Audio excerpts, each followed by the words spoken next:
All right, there we go. We're doing it. I wasn't sure if I was live yet. I'm staring into space like I am not awake yet.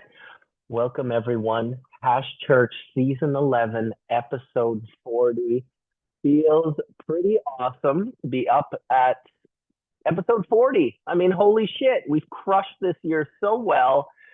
Feels so good for Hash Church to be so back, secured, solid. We're here. We're not going anywhere. Definitely a huge thanks to Jody Emery and Marble Slinger for showing up last week. That was pretty much epic. Had a great show. Gonna have Slinger on again, 1000%.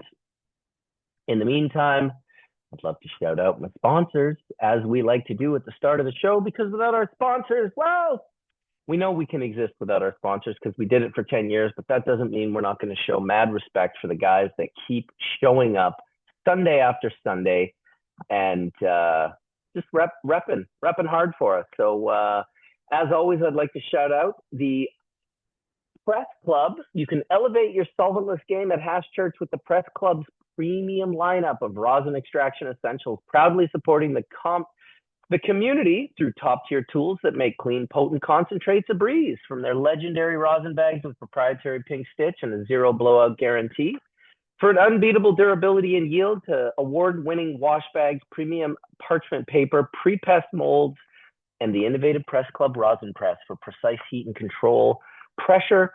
Whether you're crafting at home and scaling up, their ISO swab station and collection plates keep your setup spotless and efficient, all crafted with 100% food grade dye-free nylon for contaminant-free results that preserve those precious terpenes, as well as the other volatile organic compounds. You can join the Press Club in championing Hash Church by heading to thepressclub.co today and gear up for your next epic press. Of course, we want you to support our sponsors. If there's something you need that the Press Club can supply and support, well, they're going to be there for you. They are going to be there for you. Now, we also are going to elevate our sessions at Hash Church with Puffco's cutting-edge lineup. Starting with the innovative Pivot, a pocket-sized dab pen that delivers the full rig experience on the go, featuring a quick-release 3D chamber for premium flavor and real-time temperature control with 4 heat presets and haptic feedback. I will also say about the Pivot that you can charge it with a USB-C to USB-C cord, which of course I've done with my phone many times, which I think is probably one of the coolest things about the Pivot, that I can just, while I'm snowboarding, you know, if I've got my cable from my phone, I plug it into my phone, I plug it into the Pivot, and probably about 15 minutes later, my Pivot is 90+% charged. So that's really cool. Now for epic group rips, the Pivot's not the unit. We want to dive into the Puffco Peak Pro, powered by revolutionary 3D XL bowl technology. That offers almost an 80% larger chamber for 2 times more vapor, even heating from the sides to preserve those volatile organic compounds, and an XL joystick for fuller loads with less reclaim. And don't miss the new Proxy, the modular portable powerhouse with 4 precision heat settings, fast 90-minute charging, boost mode for intense hits, and easy disassembly for seamless cleaning. Perfect for any adventure. I don't have mine yet, but it's on the way, and I am excited. Support Puffco's game-changing innovations by heading to puffco.com or following @Puffco on Instagram.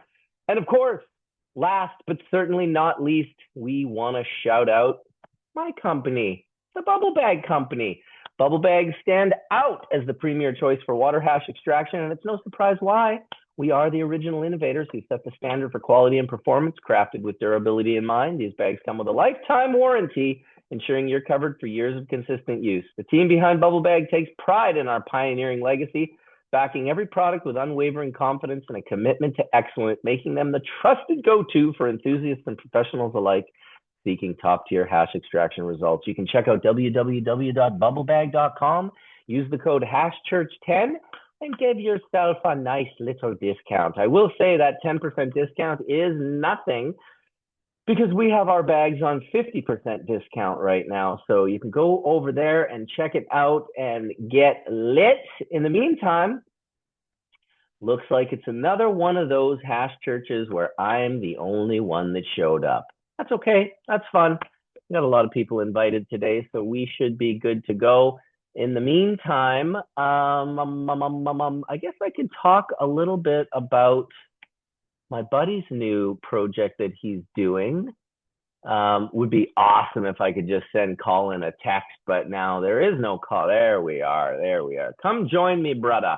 So yeah, what I wanted to shout out today, because I have the chance, many of you are probably familiar with my friend Alex. He created the Calyx jars, right? These little square glass jars from over the years. This one actually has some little bit of super boof in it, with another little piece of aged rosin in the corner that I haven't quite fixed up. But this is so tasty. I cannot tell you how tasty it is.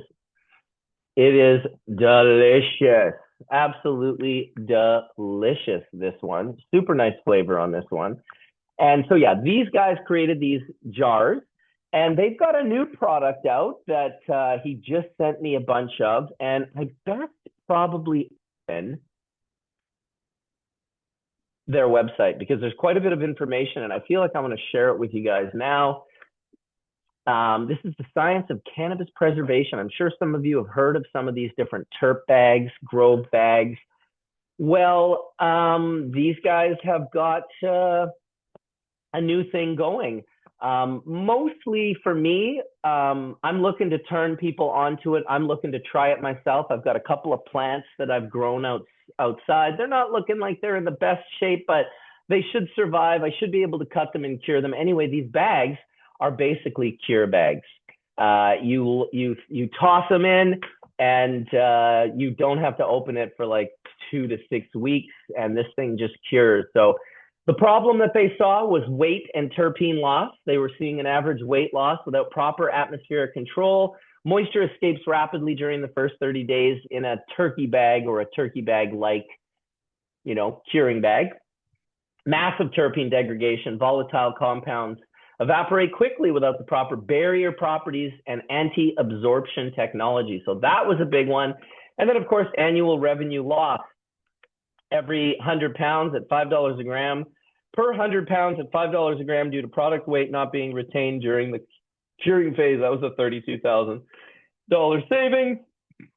They've got these little bags, dual track zippers, lab grade reseal, so you can close them and open them without worry, not like a Ziploc bag where you open it once and then you can't fucking close it ever again. It's got modified atmospheric gas exchange, O2 and CO. It's got the flat bottom for stability and UV blocking multi-layers.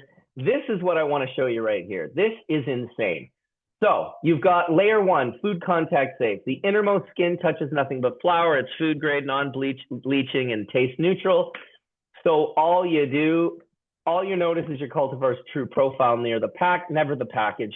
We've got an anti-static, which is actually pretty smart because we know trichomes build up static. This layer bleeds off charge, so the flour slides out quickly with sticky resin heads intact and no wall clinging. This is a big deal. You don't want all your resin stuck to the inside of the bag. Layer 3 is a terpene lock. It's a specialized aroma capture barrier trapping volatile terpenes, fraganolas that drive flavor and entourage effects so they don't evaporate during storage. Then you've got layer 4, moisture control. Humidity buffering technology holds water vapor in a narrow sweet spot, reducing over-dry crumble or large moisture spikes. Your flour stays in the prime cure territory without needing extra packs. Layer 5, modified atmosphere. This is really cool. You've got an engineered membrane selectively swapping gases, letting excess CO2 vent out while permitting just enough O2 back in to keep the flower breathing. The result is a self-balancing microclimate tuned for cannabis cure. Number 6, this is the oxygen barrier. High density barrier slows oxygen ingress to a crawl. Defending delicate cannabinoids against oxidization, less O2 means brighter aroma, color, and potency for longer on shelf. Layer 7, important, puncture resistance. Not gonna lie, the first time I put one of these bags out on my table, it's the same type of bag that has my cat food in it, and my cat immediately went over and started biting this fucking thing, and I'm sorry to say the puncture resistant layer could not maintain its durability from my cat. My cat chewed one of these bags up like a motherfucker that she is, and that's okay, I still love her. But A puncture resistance is super important. These bags, they're $2-3 a bag for curing for a 10-pound bag. You don't want them to be easily punctured. So reinforced microstrands disperse force across the pouch, stopping stems, corners, and conveyors, nicks from breaking through, and your inventory stays protected even during rough handling and tight pallet stacks. That's where it becomes important in those tight pallet stacks. Second last layer, layer 8, is the UV barrier. A dedicated UV screening layer filters out harmful wavelengths that can bleach color and degrade cannabinoids. Think of it as sunglasses for your flower, maintaining potency without needing opaque packaging. Final and last layer, the rugged outer shell shields every inner layer from scuffs, pinholes, and warehouse chaos. It's the first line of defense that keeps the pouch looking pristine and performing perfectly from fill to final cure. This is it. You can look up how to prevent cellular wall collapse and preserve product integrity. This is the science of turgor preservation, and it explains a little bit of loss of turgor, the water inline the turgid cell. This is what these guys have been doing for the last 18 months, basically, just promoting the idea of creating a microclimate to cure your bud. And then they show this little video, which is your bud not in one of their bags. This is just the bud in a regular situation, drying, losing weight, losing trichome structure and integrity, and losing turgidity in the cell, and of course losing volatile organic compounds. So really cool. Wasn't surprised that these guys are knocking it out of the park. I've got 300 of these bags. I'm going to be sending them out to different folks. I want to welcome, after that long spiel on the bags, and this is one of the bags, by the way. This is the 10-pound bag right here. This is the little side wall that you can look in at the flower to kind of see what it's looking like over time. And that's it right there. One of the Calyx 10-pound cure bags. I have 1 pound, 5 pound, and 10-pound bags. You can go on to the site, calyxcontainers.com, and you can click the little send me a sample if you want. If you don't mind, let them know you saw it on Hash Church, and those guys will sort you out. In the meantime, welcome to Dr. Mark and Colin and Etienne. I believe Etienne is in South Africa. Am I right? You are correct, sir. Give me sharing abilities, and I can give you a rundown of yesterday's Amber Cup competition, which happened in Johannesburg, South Africa. I am reporting to you from the Jazz Farm in outside of Johannesburg, South Africa, which is Myrtle Clark and the Daga couple's farm. And it is absolutely breathtaking and wonderful to wake up and walk the grounds and walk through the cannabis gardens and enjoy Africa in a whole different light. The community here has been nothing but outreaching and helpful, and they have an amazing thing going on here, people. So the competition, world class, the concentrates, world class. Yeah, let me see if I can share screen here. South Africa.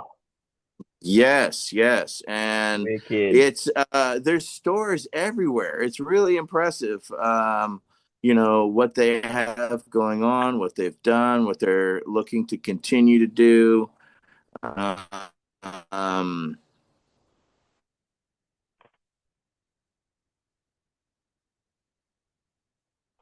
Did he freeze up? That was cool. I'm it was like a perfect breath. It was like he'll come back. There in South Africa.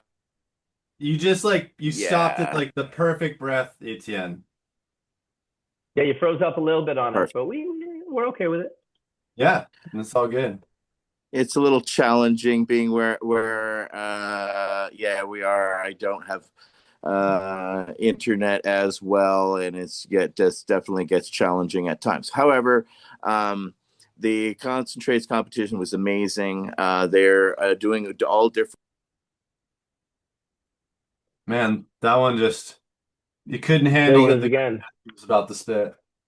No, exactly. That's all good. He'll come back.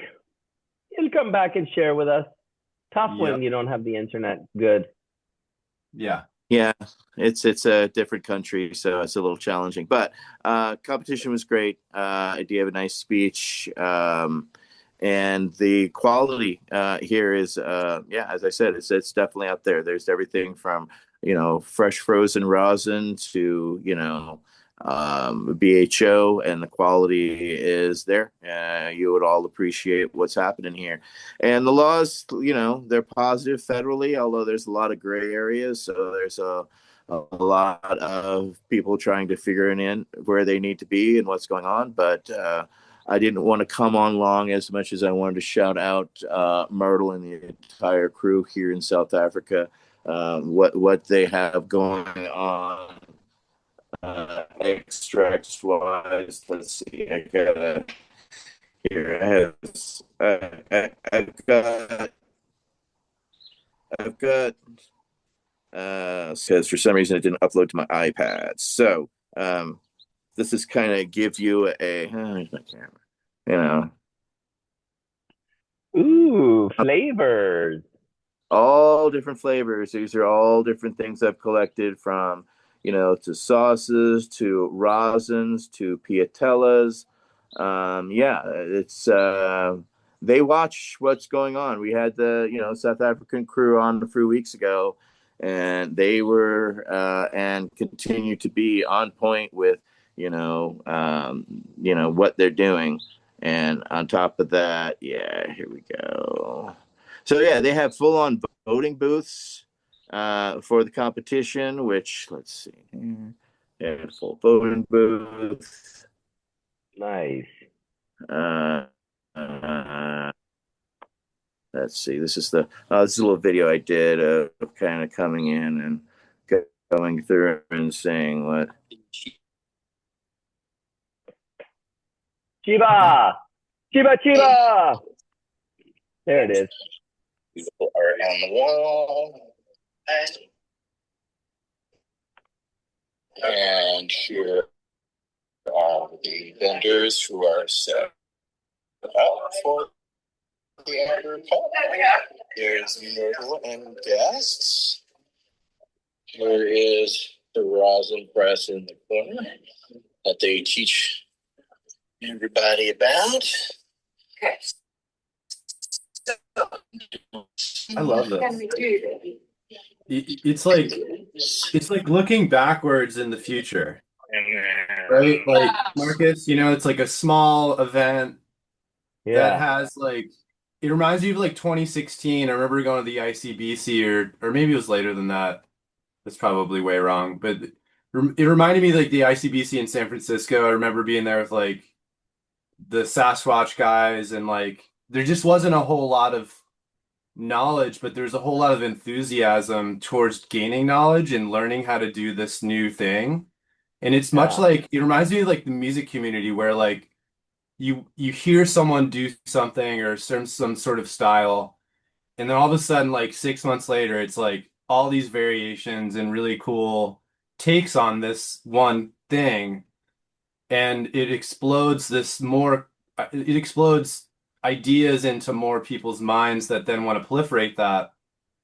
And when he showed the table of concentrates, it was all the different styles together, which is amazing. I mean, it's so amazing for that community to be exposed to all of it at once, because I think we were so lucky to have moments in time when it all just kind of happened incrementally, and for it to all just be available and all of it to be available at once it's a lot, it's a lot to take in. And all these different disciplines of extraction types and post-processing methods, if you will, as well.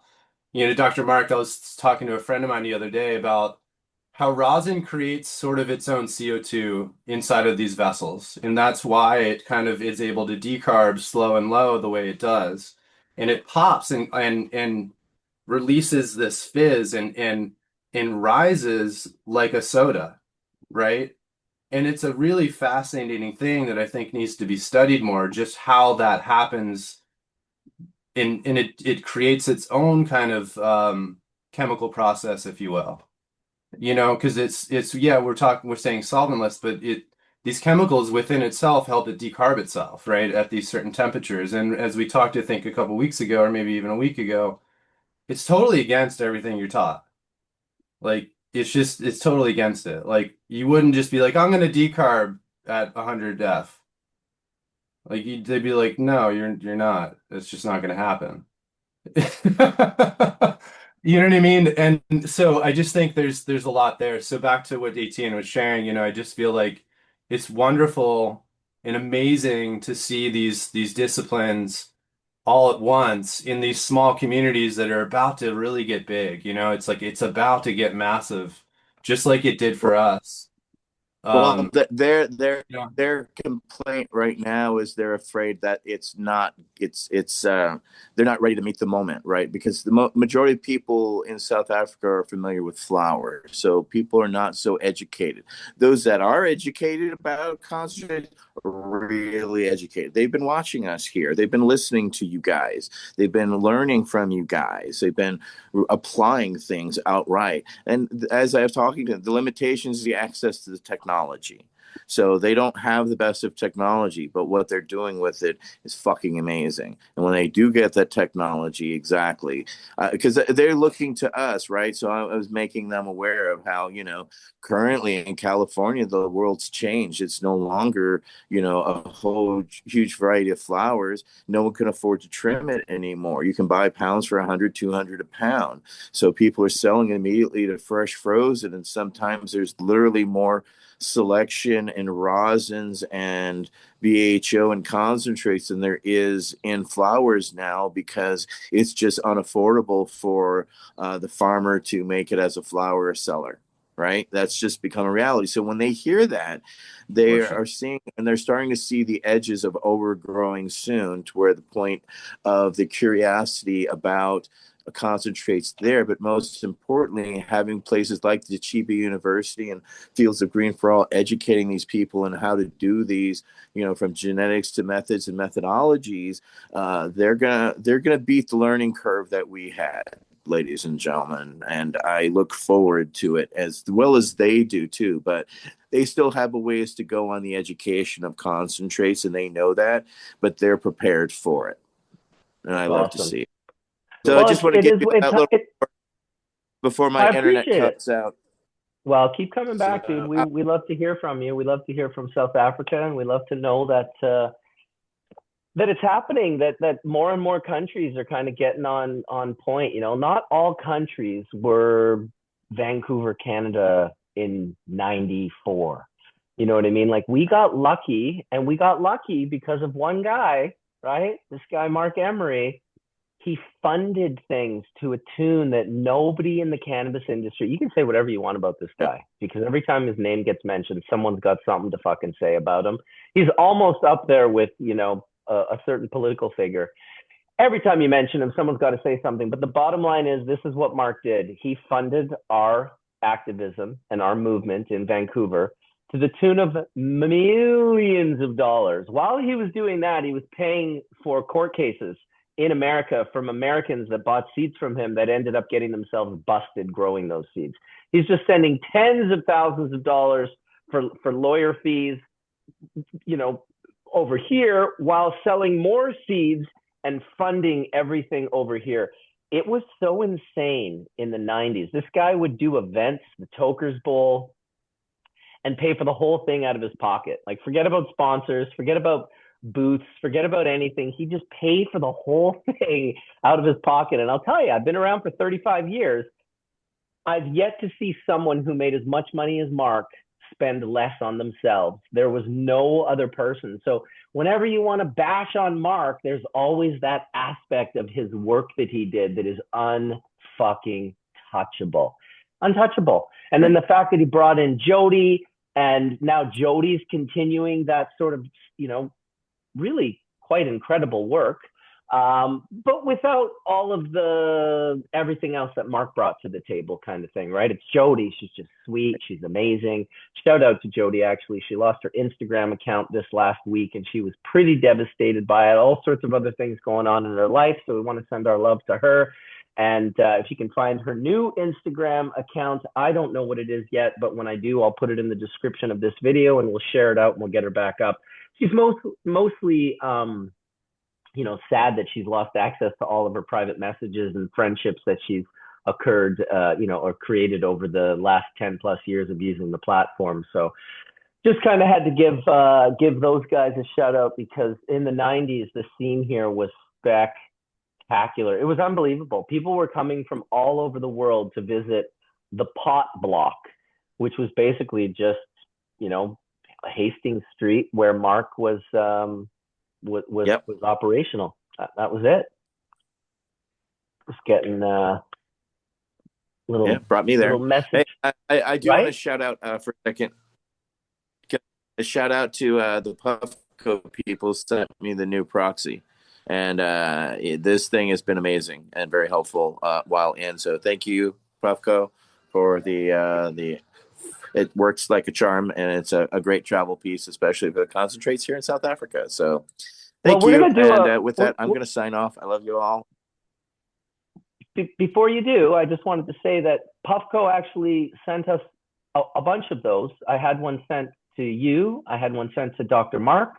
I had one sent to Colin. No, not that one, Dr. Mark. This is a different one. This is the proxy that will be coming. So yeah, that's the one that Etienne got already, but Colin has one coming. Dr. Mark has one coming. I believe, Slinger has one coming. And I have one coming. So we were supposed to get them last week. They've been so busy with PuffCon, which is going on right now. We're hoping that Caleb's going to pop in from PuffCon at one point in time, probably a little bit later, around noon or so, towards the last hour. But we will have an episode where we all have our new proxies and we're trying them and smoking them. So that's awesome that you got yours, Etienne, and that you're in South Africa with it. Fuck yeah, brother.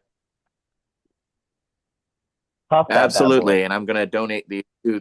I'm gonna donate these also to the Fields of Green for All folks because they don't have the access to these technologies, and we're loving it. So thank you, everybody. Much love to you all, and nothing but love.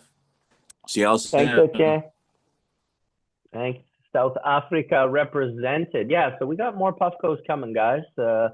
They've been really busy. And James was like, oh, you haven't gotten them yet? I was like, don't worry about it, dude. When we get them, we'll be stoked.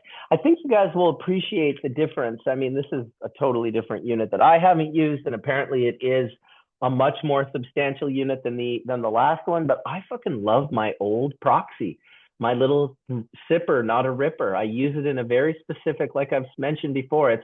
It's like smoking an old man's pipe. The way you hold it, there's just no prohibit. It's just not like this.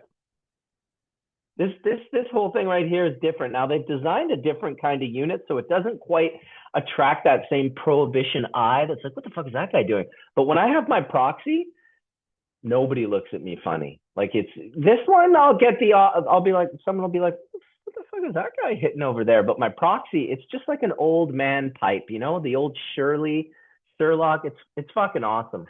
I quite love it. Does Bubble Man sound different this week, or is it on my end? I don't know. Do I sound different? Maybe let me get my microphone, my proper microphone on. And that might help. I'm using the shitty AirPod microphones, which absolutely sucks bazols. We'll put in this one right here. You can let me know if I sound better. 100%. Hey, how's it going, everybody? I'm Bubble Man. We're here on the Bubble Man Radio Show. Just joking. 100% better. 100% better. Look at that. Well, you're the fucking audiophile, so I'm gonna. Well, actually, Colin's probably equal of an audiophile, but you guys are the audiophiles. I got a mic too. Yeah, you do. Look at yours. Has a fancy light on it. Mine just has. Yeah, right.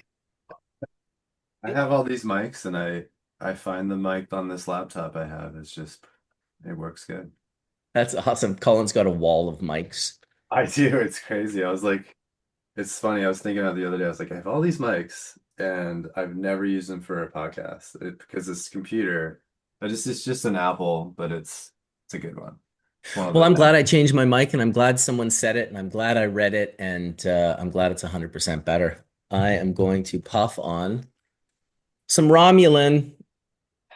Yeah, dude, I'm gonna hit some blue sushi over here. Dude, I Shit. got a crazy pack of full melt the other day. I think it's like 10 different full melts, like Nice 6 stars, all sealed in flavor. a, oh my God, dude, like MKU and Masterpiece and Planet Bang Bang. So many flavors I can't even remember. Please Wash Me was one of them. There was Poochie's Papaya. There was Papaya Power. I mean, just an unbelievable melt kickdown. Maybe possibly the greatest melt kickdown of my life. It's just like not very often that, and it looks like there's like 2 to 3 grams in each jar. Love that. Yeah, dude. So shout out to Hatch Hash for the serious kickdown on the bubs. Yeah, I'm gonna be puffing it with my friend who's coming in from New Zealand next week. He's coming in from New Zealand with a company that I've been sort of flirting with. They've got some export that they do to the UK and to Australia.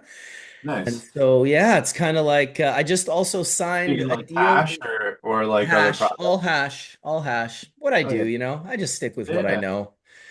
But I also just signed Oregon. So Bubbleman brand is coming to Oregon. I've got an incredible partner. He's super low key, doesn't really put his face out there very often. So he's kind of, in the middle of like, how are we going to announce this? But I'm just announcing it right now on the low low, but we'll have more information coming soon.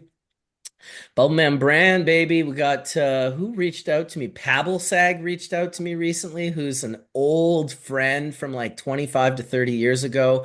Glassblower. He does like Raven. There's something to do with ravens and his CBD. He's been doing a lot in the cannabis space for the last 20 years. And he hit me up out of the blue the other day going, when are we going to get you to New York, bro? I think it's time. He's a big New York guy. Been doing business there for the last, however many decades. And yeah, just continuing to create relationships for the brand. Colorado's going really well. If you're in Colorado, go check out the brand. We just released, I believe we're in the middle of releasing our live hash vape pens. We've got brick hash, temple balls soon to follow, live hash rosin, a whole variety of stuff. And Drew, our main guy there who does sales, is just fucking crushing it. Michigan is also doing very well. Shout out to Papa Sift, my hash maker there, who's just absolutely been fucking crushing it. Shout out to Cabo and Clover in Oklahoma, my partners there, who have been doing really great things and stepping out of the comfort zone and creating new novel products for the brand. And yeah, shout out to Marshall in Illinois for releasing the hash hits. We've got a couple of other products we're going to be releasing there in the near future. And then shout out to the partners who are still kind of working on things. Seth in Maryland, Ted in Missouri, and Daniel in New Mexico. New Mexico is about to pop off. We've made a bunch of nice hash down there. I am 2 months or less away from getting my waiver, and holy shit, man, I am coming down to the US. I am going to do the US tour and just cruise around and smoke different hashes, go and visit my labs in different states and make a bunch of hash with the hash makers there, and hopefully visit some of my good friends on the panel here. It would be so fucking cool. So fucking cool. Oh, dude, that fucking pipe is so beautiful, dude. Holy Christ. I always forget you have that thing. It's fucking choice. Hey, look, Shout out to Scott. it's almost like the same. We've got the same gravel from JP. We This got this. and this is, you know what this is also, I found This this is is also trippy, a dude. sipper, not a ripper. You sip on this and it works better. And I find get like a much better. If I like pull it really hard, it doesn't hit as well. It's like you have to like just breathe with it. It's really nice. It's a beautiful piece. So Yeah, shout out I feel you. Scotty. Scotty Depp, mothership. Yeah, dude. Well, that guy's a fucking serious anomaly. The Hash Church with Slinger the other day was so fun, by the way. I felt like a kid in a candy store. Yeah. Um, it was the Slinger that I know and love. He was so positive and awesome. I just really loved it. Yeah, dude, he's great. I mean, he on the East Coast, I mean, his work was really prevalent, along with, a bunch of other glass blowers that were from Philly or are from Philly, I should say. Um, it's a Yeah, big he's a city. killer. He's a killer, dude. He Yeah. crushes it. There's no doubt about it. And I had been talking to him and D-Rec for a little bit now. D-Rec obviously very deeply involved in PuffCon.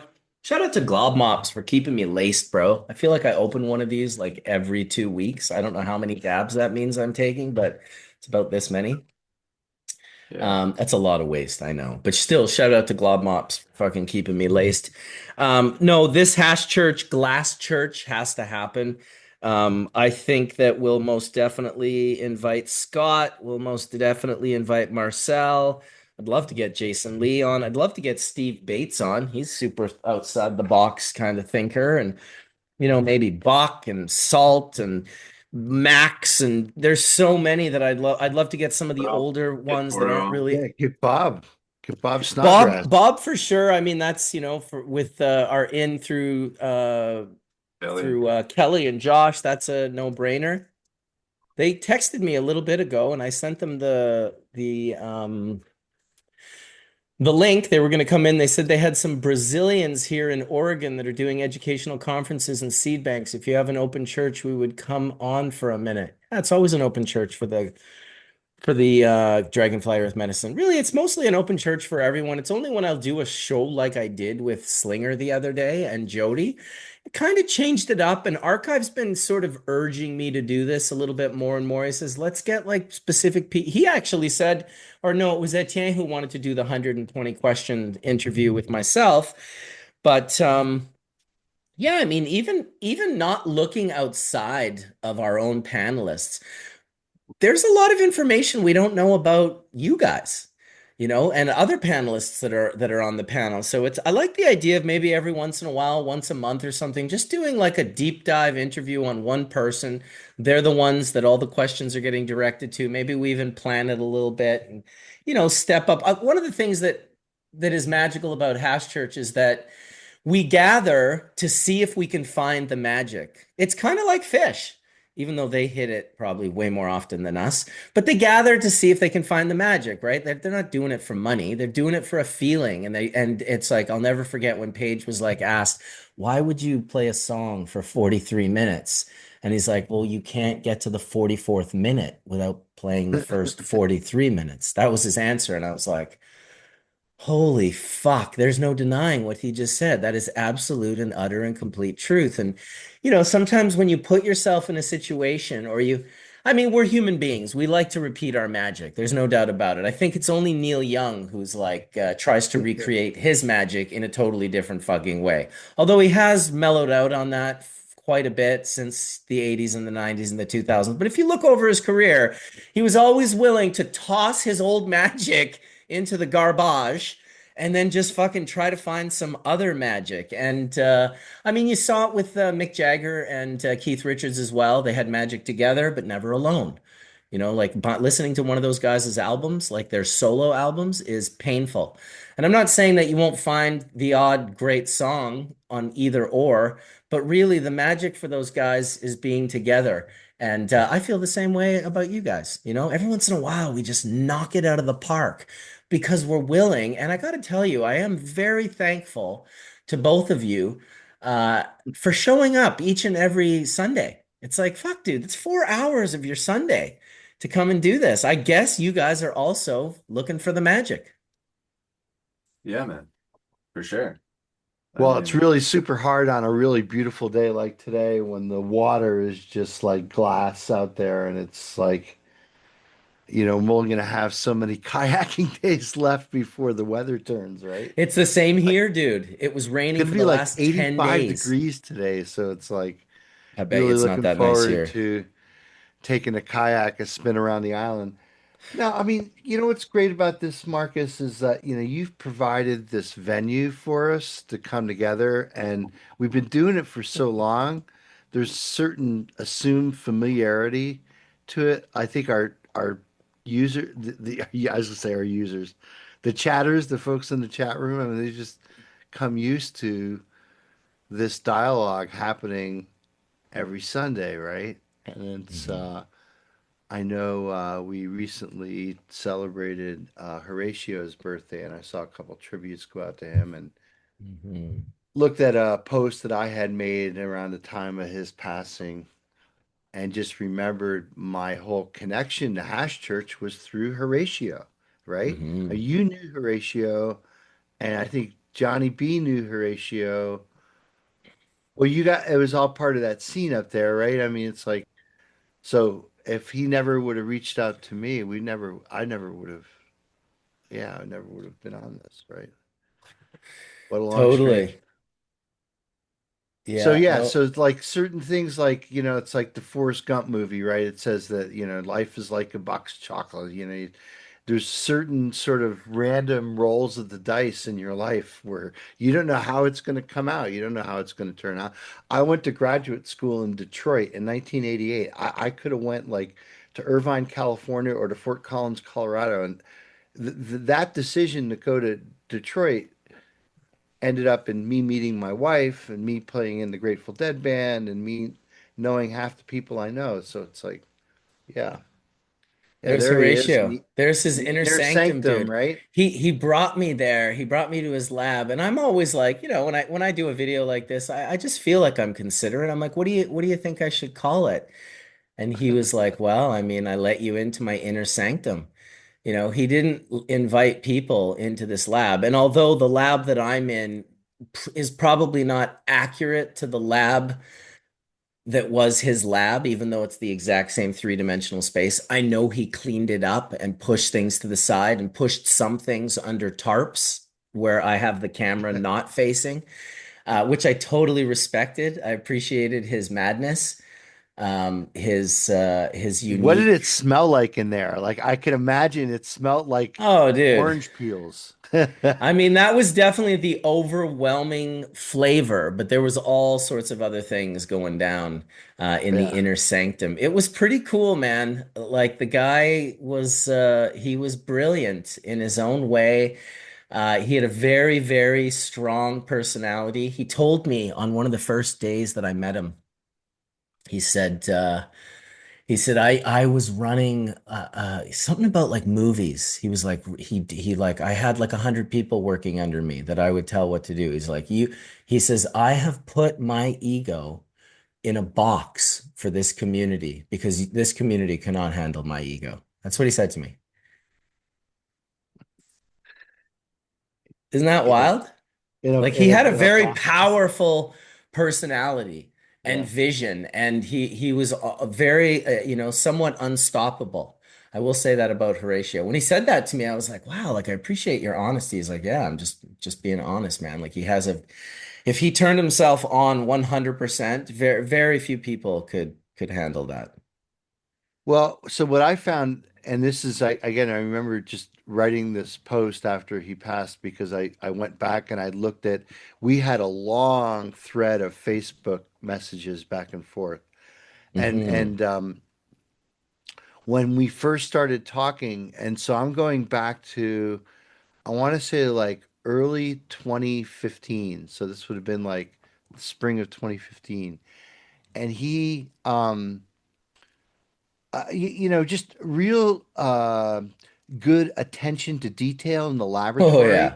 and a Super high good awareness. experimentalist, but he really didn't have the foundational fundamental knowledge of chemistry. Like I No. don't know, did he even go through high school? Did Oh, I'm sure maybe high school. he went No, through well, high that's what I school? mean. Like he believed in his intelligence more than like he would be the first to admit that he didn't do that. That's why he loved having you in his life and having Right. access to chemists E- because it was Ex like exactly. you got. I filled that void for him, and Oh yeah. he lowered. I'm just talking about putting ego in a box.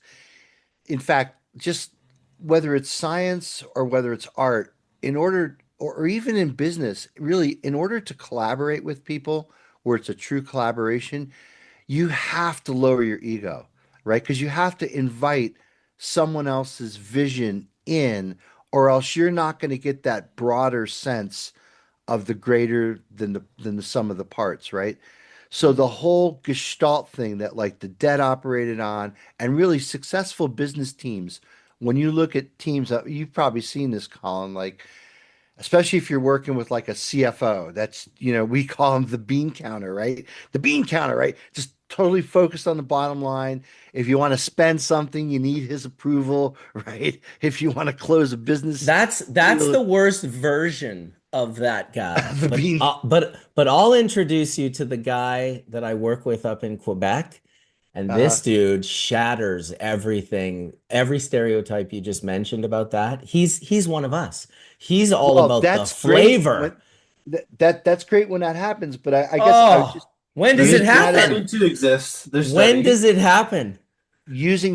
just a convenient example for how, cannabis in general, even if you are a subject matter expert like Horatio was, like we all are, there's no way you could do things alone. You have to be able, you're in the cannabis industry is all about relationship building. It really is.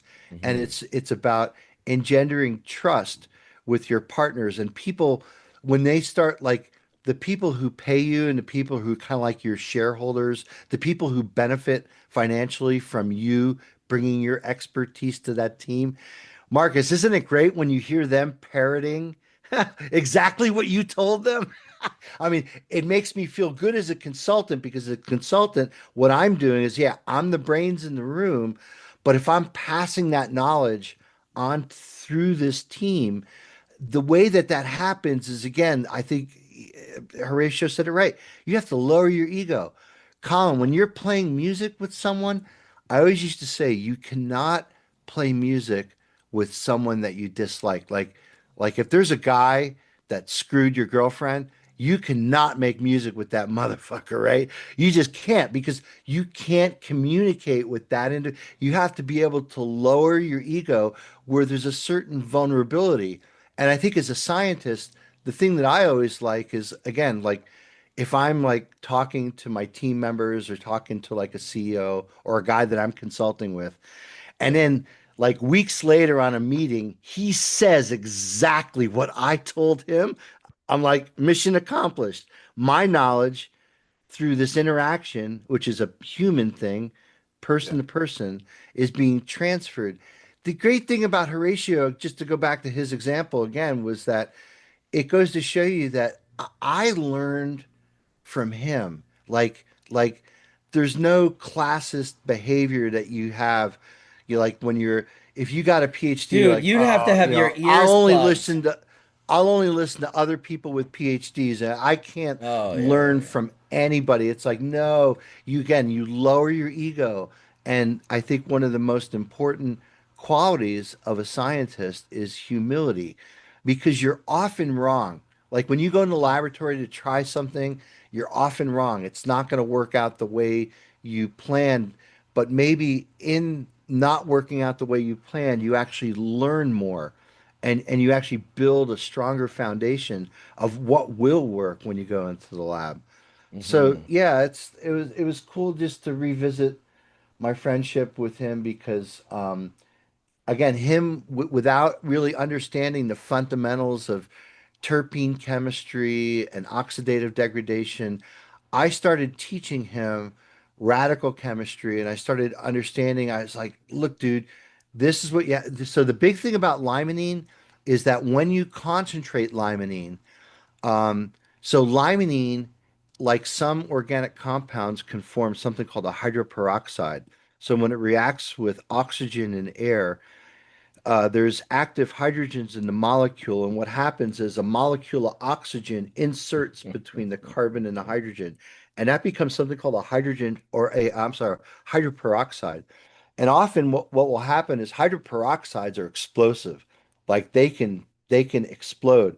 And so again, I think I don't know how many times he came to and it all depends on the concentration of the hydroperoxide. It depends on how much energy you put into it. That's the kind of thing that you could set a jar of it down on the counter and it could explode, it could detonate.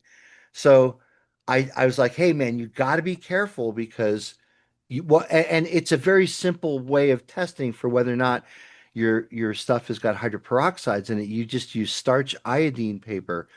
And so starch iodine paper is something that it's kind of like pH paper. It's like a lot of people use it when they just do their undergraduate in chemistry or even in high school chemistry, you could use starch iodine paper.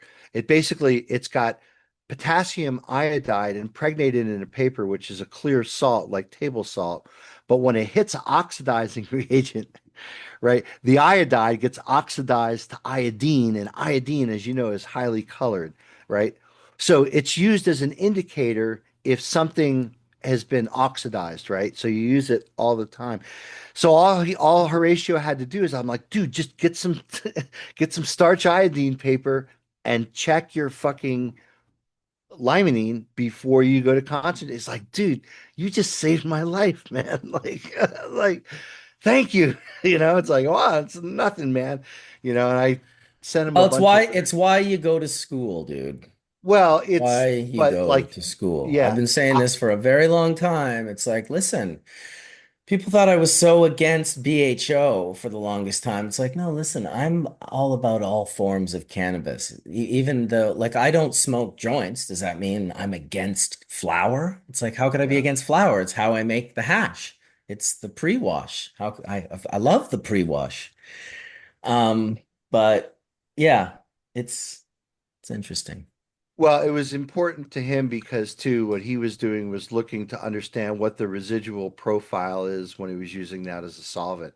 And he had no idea or no clue that concentrating it could be a Yeah, problem. But the only disastrous. reason why I was telling him is I said, you just check your limonene before you do this. Okay, yeah, we'll do that from now on. Well, I'm glad you did because I was in that fucking lab. Yeah. Like, while he was pouring it through a glass sleeve. Just Yeah, like, hydroperoxides are nothing to mess around with, and a very, very small concentration. It's one of the reasons why ether, which is a highly hydroperoxidizable solvent, is not stored in glass because it tends to form hydroperoxides when it comes in mm, contact with air, well, oxygen that's in air. yeah. But I know some people have done extractions with ether. Ether is a good solvent for cannabinoids, but yeah, just concentrating ether can be extremely problematic. We did it once with chloroform. Oh, really? Yeah. Yeah, Well, made oil. chloroform's kind of nasty reagent. You want any residual chloroform left behind, but No. chloroform's also reactive. Like it can undergo reactions, and you could start getting chlorination of your cannabinoids. Yeah, Dude, worse, you we don't, got almost a dead squirrel. you don't Yeah. want to use you don't want to use chlorinated solvents in general. Those are sort of being phased out. This was like Yeah. 1989. I'm Oh just yeah. like my buddy Ron, who's a maniac, is like, I got all this chloroform. Check this out. Let's make some oil. Just like blowing it off out the window of his house, and fucking squirrel ran by and got like knocked the fuck out. Thought we killed him. Picked him up with the shovel, brought him inside. Ron was all sad. He was like, "Oh my God, I killed the squirrel. I killed the squirrel."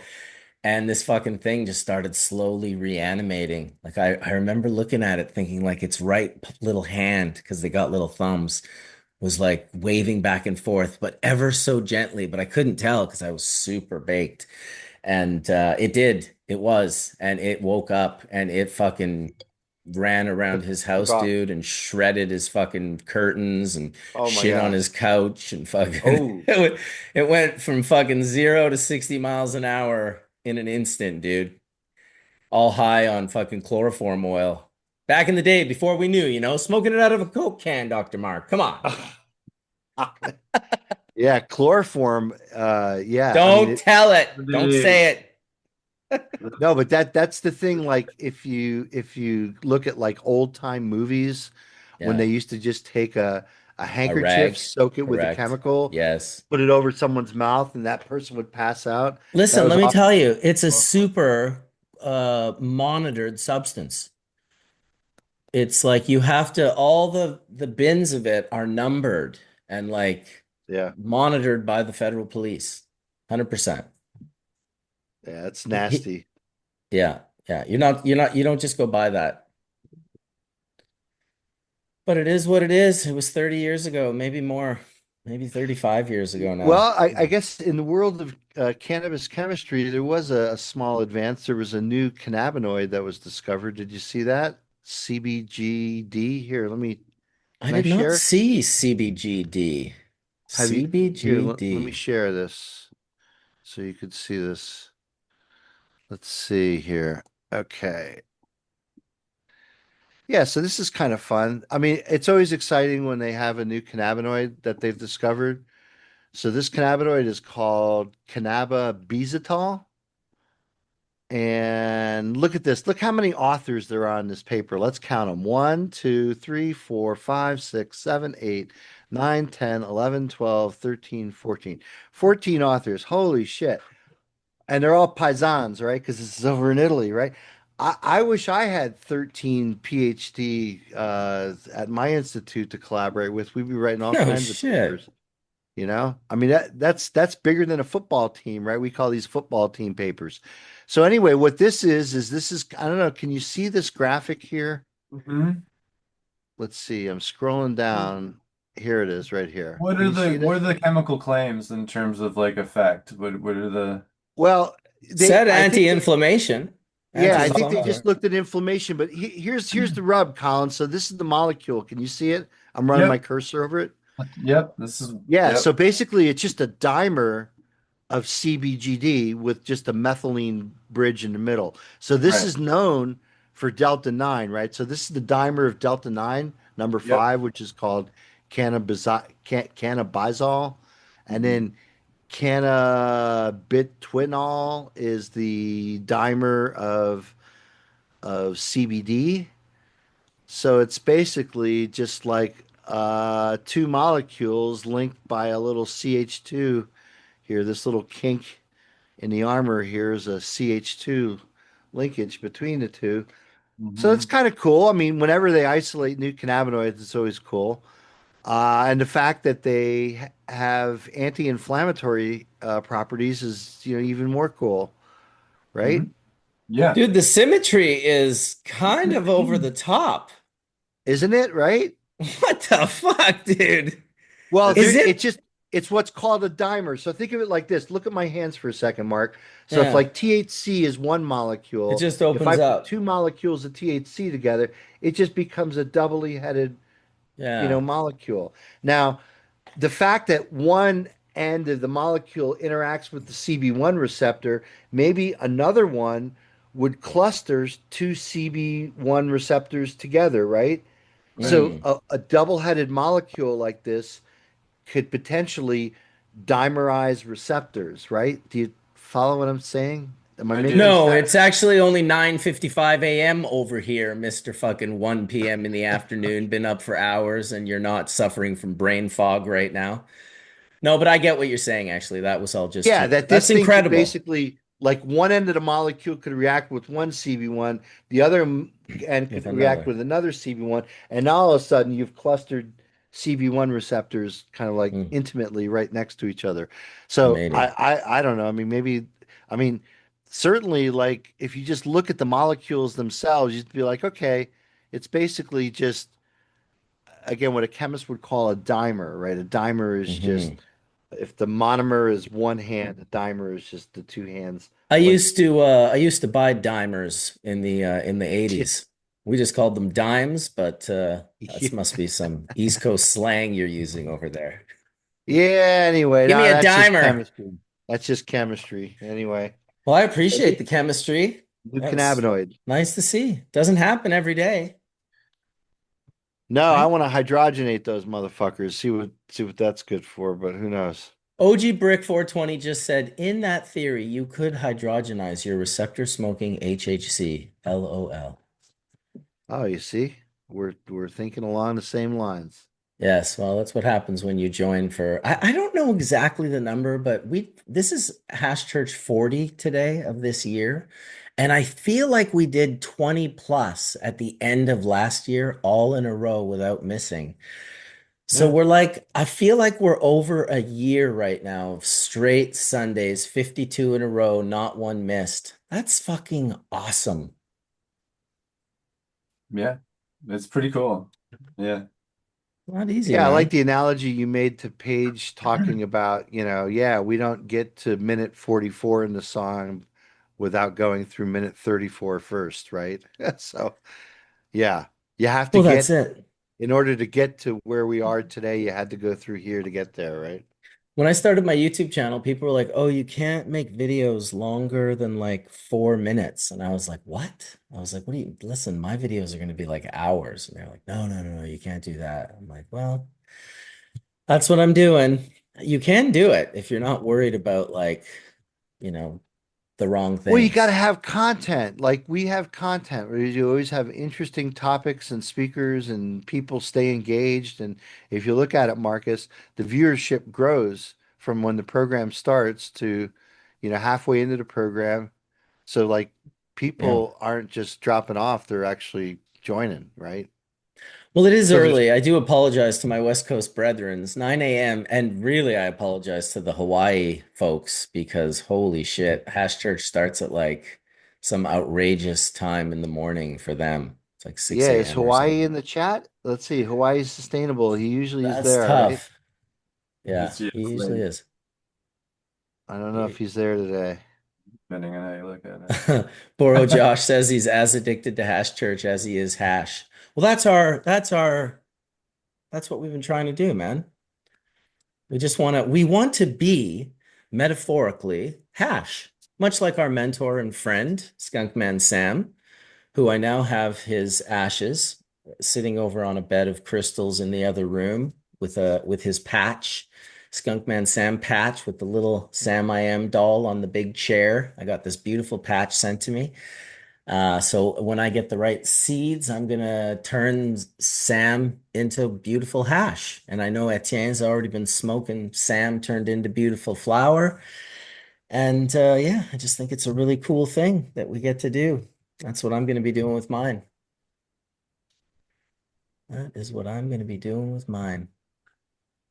Yeah, 6 a.m. in Hawaii when Hash Church starts, 3 hours. That's nuts. Holy shit. How's it going, Jen? I sent you the link today, Jen. You got the link for Hash Church. I'm surprised you didn't come and say hello to us. Well, she is in the chat room actually saying hello. She just didn't come in physical to say hello. I think she's gonna come in. I I think gotta. so. I also invited Alice from Girls in Green, and I also invited Caitlin, the hash maker from High Fidelity, Oh yeah. who who is Solventless diamonds, right? yeah, she's doing a bunch of nice things, but she's got some really good news for us as well. So she was gonna maybe come and tell us that if we see her later. Hopefully we do. And then yeah, then Dragonfly Earth Medicine also mentioned that I believe we're in Oregon right now with a bunch of Brazilians. I might have crossed wires and that might not be the case, but something to do with a bunch of Brazilians who are doing a bunch of cool things and they want to come on Hash Church and share what they're doing. So yeah, should be a pretty decent show. Give me 20 minutes. All right, we'll give you 20 minutes. No problem. We give you 20 minutes. In the meantime, I'm just happy to have a beautiful day here. It rained torrentially for the last 10 days straight. Like, I mean, torrentially. Ooh, we need Um, rain. yeah, we finally got it, let me tell you. It's the West Yeah. Coast too, and like we're we're a temperate rainforest, man. Like when we get water, it's absurd. It kind of throws people for a loop. They're kind of like, what is this? Like, No, it's not our like that normal rain that doesn't really soak you. our lake level is down to record lows here, and like this is the weekend that a lot of people take their boats out of the water, and a couple of the Oh, they're launches getting here are just scooped. unusable because the water Ooh, is so low. oh yeah, brutal.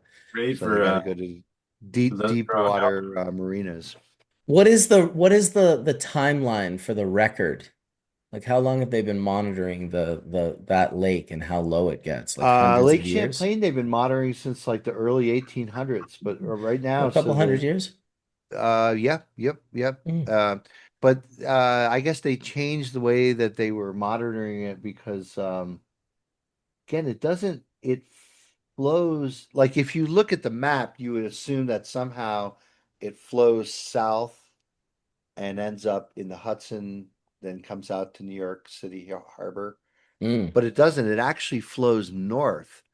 to the St. Lawrence. And it's Hmm. so shallow. There's some rapids up there near Rouse Point right now, Marcus. It's so shallow, you could almost walk across it. I mean, Jesus. it's it's really low. Well, you did say it was going to be 85 degrees today, so you should Yeah, just enjoy as many beautiful days as possible because soon it'll be winter, which yeah. I don't know if that's awesome for you or if it sucks. It's awesome for me, I will say that. I love winter. I It's love pretty a much my change of favorite. season. Whatever season I'm in, I'm always looking forward to the next season. So when I'm in summer, I'm looking forward to fall. When I'm in fall, I'm looking forward to winter. I like winter sports. I don't mind the snow.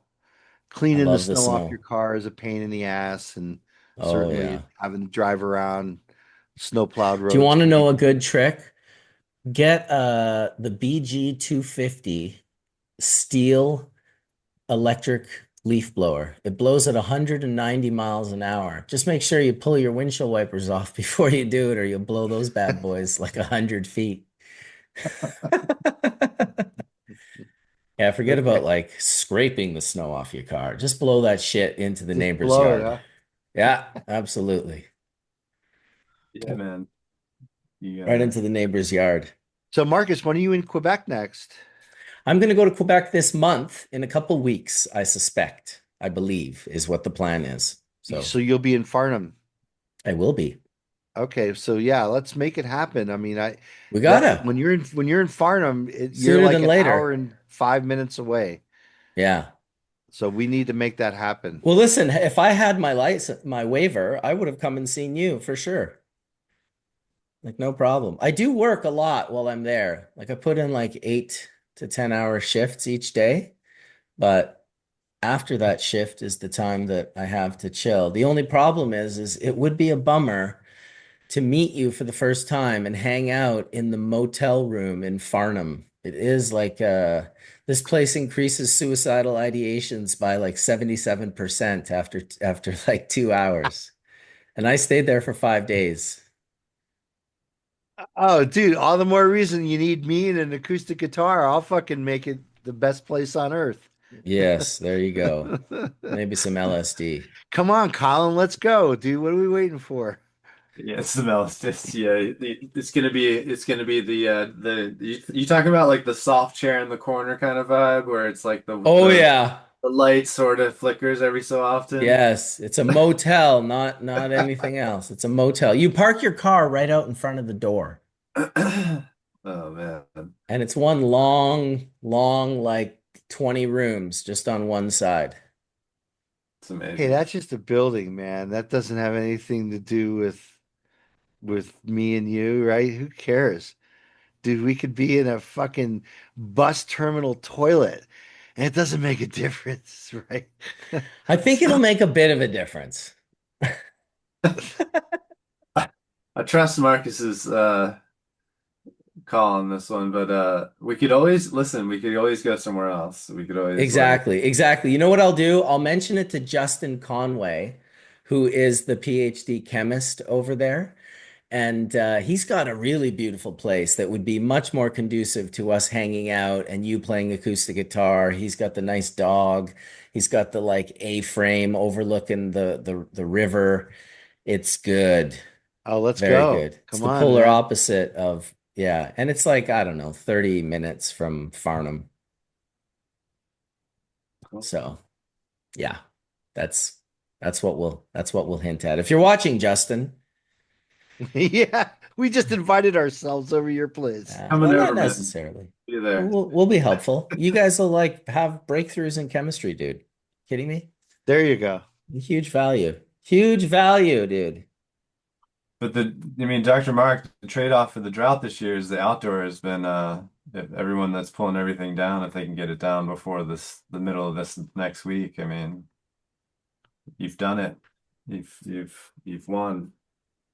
You finally got the season you're looking for, because it's rare to get this dry this late. Usually, I was just saying to a friend of mine, it's usually pouring rain, like Yeah, this last week all the way up until harvest, now, right, you know? right.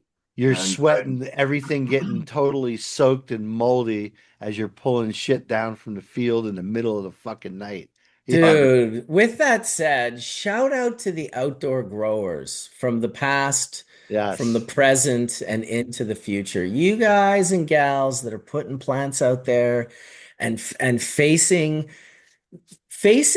some of the oldest relationships with weather, weather or bugs or variables taking away your hard-earned whatever you're growing. It's been with food for millennia that yeah, human beings have been dealing with this. This is a bit like people go extinct. People die from mistakes that happened back 1,000 or more years ago where you didn't grow or preserve your food in the proper way. It was a big deal. And when you join that, putting plants outside, you put yourself up to the mercy of like, okay, let's learn, first of all about where I'm putting my plants, that I just plant them in a fucking caterpillar haven. Caterpillars have been fucking breeding here for tens of thousands of years. And this is where I just planted my plants unknowingly because I didn't come at the right time of year. Or I didn't scope it out over the different part of the season to see what was there.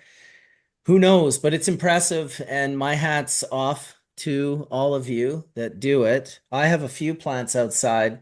I doubt I'm gonna, if I cut them down today, maybe, and freeze them right away, I could make a batch of bubble. Otherwise, they're gonna disintegrate. They're gonna start just molding as plants do. They still have beautiful, fresh white stigma hairs, like very white and brand new and fresh. So they haven't gone to the dark side yet, but if they do, I don't have anywhere to bring them in and care for them, so they'll be off to the gods. But shout out to the people that do it right. When I went and visited Remo the other day, which I gotta say, like, dude, that guy is an incredible advertisement for the efficacy of his product. Because holy shit, his garden, his corn, his fucking strawberries, his peppers. He had these little like foot and a half tall pepper trees with like 4 or 5 like giant fucking peppers on it. I was just like, it looked like a fake plant that they put too many balls on to sell at like, fucking Michael's or whatever. It was the most insane thing. And all of his plants too are in like 15-gallon or 12-gallon pots, and they just like 7 feet tall and super stacked and huge. And he really has an incredible ability to grow plants. Like you can put your faith in that. He is the real fucking deal. Every single time for 25 years that I've gone and visited that guy, he's actually completely blown me away. Every single time. And he really used to blow me away because he grew those monster plants indoors in the garbage cans in the 32-gallon pots. But now he's growing plants that are just as big outdoors in pots that are 1/3 to a quarter the size. I just couldn't wrap my head around it. Incredible, really. He is a ganja goat, BC trichome farmer, and shout out to the Mendo boys as well. Got to get those guys on Hash Church again one of these days soon. I bumped into them in Barcelona at I think it was an event for Frenchie, actually. I think it was a Frenchie sort of shout out celebrating Frenchie event, and they were there, as were a lot of cool people. Bumped into Ryan Lee there, Chimera. Bumped into that dude. Oh, I wish I could remember his name. He had the supreme sweet skunk live hash rosin from Los Angeles. Third Eye Tribe? Third Eye Tribe? Yeah, I think that's what the Third Eye. Yeah, shout out to those guys as well. It's going to be interesting this year or I guess next year, sorry, in Barcelona, not having the Spanibus. That's such a big annual event. I know before that event is December, and that'll be in Las Vegas. And if I get my waiver prior to that event on December 6th, I will be at MJ BizCon. That will be my first event that I've done in the US in almost 30 years since going to see wow. Fish at the Gorge there, which I will say, Slinger sent me the link to that Gorge show that I picked him up for in 98, Gorge shows. I think it was a whole weekend. Those are epic fucking shows. Have you listened to those Yeah. shows, Dr. Mark? Yeah, I know Oh that. I my know those God. Because shows. I guess they did a live one of one of that show. They just in 2020 or something, they did another live one, and it was the Gorge shows. Those shows are unbelievable. Yeah. Holy Oh, it was just a Christ. great time for the band. The band was just so on On point. point, It was so dude. on point, but it was right around the time that really they had some negative press. Like I remember Trey in the movie. So this is the movie Bittersweet Motel, which I think Bittersweet Motel was recorded during that tour in '98. Hmm. And Trey is reading a review, I think, from, I don't know, Entertainment Weekly or whatever, one of these daily, fucking, critical magazines, saying that, Fish fans are so, enamored with the band that the band could urinate in their ears. And it would be Isn't just that fine. recently? It would, no, this is back in '98. This is Oh, when you're seeing yeah. them. So it's just it was a great. I saw that video super recently of Trey reading that in the room with Yeah, the so rest of the that is a band. That's an clip. old video. That's a clip from Bittersweet Motel, which is like a Right. 2 hour long full out movie, Yeah. Bittersweet Hotel, which chronicles that tour. But yeah, I mean, I guess the only reason for bringing that up is that, the band had kind of achieved post success in the post Garcia '90s, which was like Jerry's gone, Grateful Dead are doing their own thing in, the absence of Jerry. And Fish, certainly out of all the jam bands that were at that level, like Widespread Panic and maybe Blues Traveler, and just thinking about, Dave Matthews Band and all those, MMW. yeah, all of those bands from the early '90s, Fish certainly had maintained a huge following. I mean, there were people who said, "Fuck following the Grateful Dead around. I'm gonna go follow Fish around because it's just such a better scene." Like you had said, and we talked about last week, there was a huge glass scene in the parking lot. There was, lots of weed, lots of psychedelics, lots of drugs. Just Lots of like, federal police. yeah, just like when the Grateful Dead came to town, Fish came to town, the whole arena would smell like weed.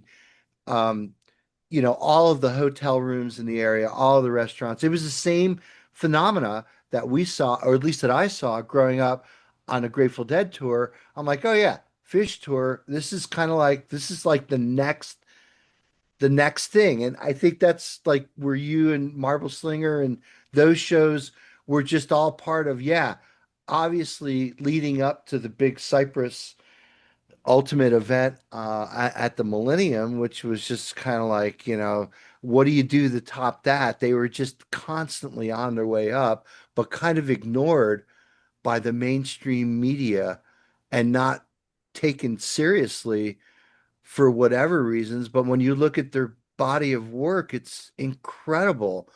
And the fact that Dave Matthews Band got into the Rock and Roll Hall of Fame before Fish did is only a matter of just money because they're both promoted by Corin Capshaw and Red Light Entertainment. So I think Dave Matthews had to get in before Fish did. So maybe it'll be Fish's year this year. Who Well, the knows? commercial success that Dave Matthews had after Under the Table and Dreaming was Yeah, was like huge. some massive force got behind Dave Matthews, and I like Dave Matthews a lot. Like I went and saw tons of Dave shows. I saw him before Under the Table and Dreaming in the 90s on the East Yeah. Coast when I was doing Fish Tour. People were just like, "What are we doing tonight?" There's a break in the show. It's like, "Oh, everyone just goes and sees Dave." It's like, "Oh, Dave who?" Like, what? Dave, Yeah. Dave? All right, let's go see Dave. It's fucking awesome. Well, and the Epic. Spin Hey, Doctors, and there was like a whole kind of like level of bands at that level, right? Weren't there? I mean, right? Kind of like God Street Wine was there back in those days. It seemed New like Deal. there was a New real, Deal was like another one too. what was that? The New Deal. oh Oh yeah, yeah, Jamie's band. sure. They're like rivers. Hey, listen, and before the New Deal, it was One Step Beyond. Not connected to the Yeah. news Yeah. there, Hey, huh? what's up? What's up, Dragonfly? Can you hear us? Yeah, there you We can are. hear all of you. Is that Dude, what is that? Is that a drumstick? What is well, that? let me tell you, it's a chopstick, Okay, and amazing. it has a microphone on the end of Oh, it. nice. And Okay. we put a sticker on the microphone. So super high tech, let me tell you. It looks like I Bob actually love Barker's it. I think OG it's like really. microphone from The Price is Right. It looks like his OG microphone. I love it. Yeah. Do you remember that shit? Can you turn Am I too some old? Yeah, some letters. Okay. And there you go. You Welcome. win a car. Hey, our friend's mom just went on Wheel of Fortune 2 days ago down in Los Angeles, and he Wheel of was in the Fortune audience. I still was like, on? whoa, actually, they film 5 shows a day, and she's one of them. Holy shit. I can't believe that show's still on. Not with the same people. Who I don't even know. I mean, who the Oh, fuck knows? I think Bob Dude, I Barker. watched that show in like the 80s with my mom. Like that's like 40 years ago. How long's that show been on TV for? Hey, Mark, what about Colonel Bruce Hampton and the Aquarium Rescue Unit? I Oh, they were mean, fucking great. I saw them while they still had their mandolin player, Matt Mundy, who was just an incredible mandolin player. But yeah, that trio of Apartment on drums and O'Teal on bass and Jimmy Herring on Insane. guitar. I mean, I didn't really understand the whole Bruce thing until years later. I used to think back seeing the Aquarium Rescue Unit with the Colonel. I'm like, who the fuck is this guy? Like, this is total fucking like Dwarf. acid music meets fucking bluegrass meets the blues meets down home, just crazy shit. But yeah, that trio of Jimmy Herring, Apartment 247, whatever the fuck his name, Sipe, right? John Sipe, or is it That's, yeah. or what's his name? I forget. But and O'Teal, that trio right there, yeah, it was one of the hottest jam things going on in the early Can we 90s. That was not great forget stuff. about leftover salmon, Yeah, Netherland. yeah. I was out in Colorado when I first met those cats. In fact, it was with the old banjo player Mark, who's Yes, that guy long ripped, gone. ripped. But yeah, they were always a fun.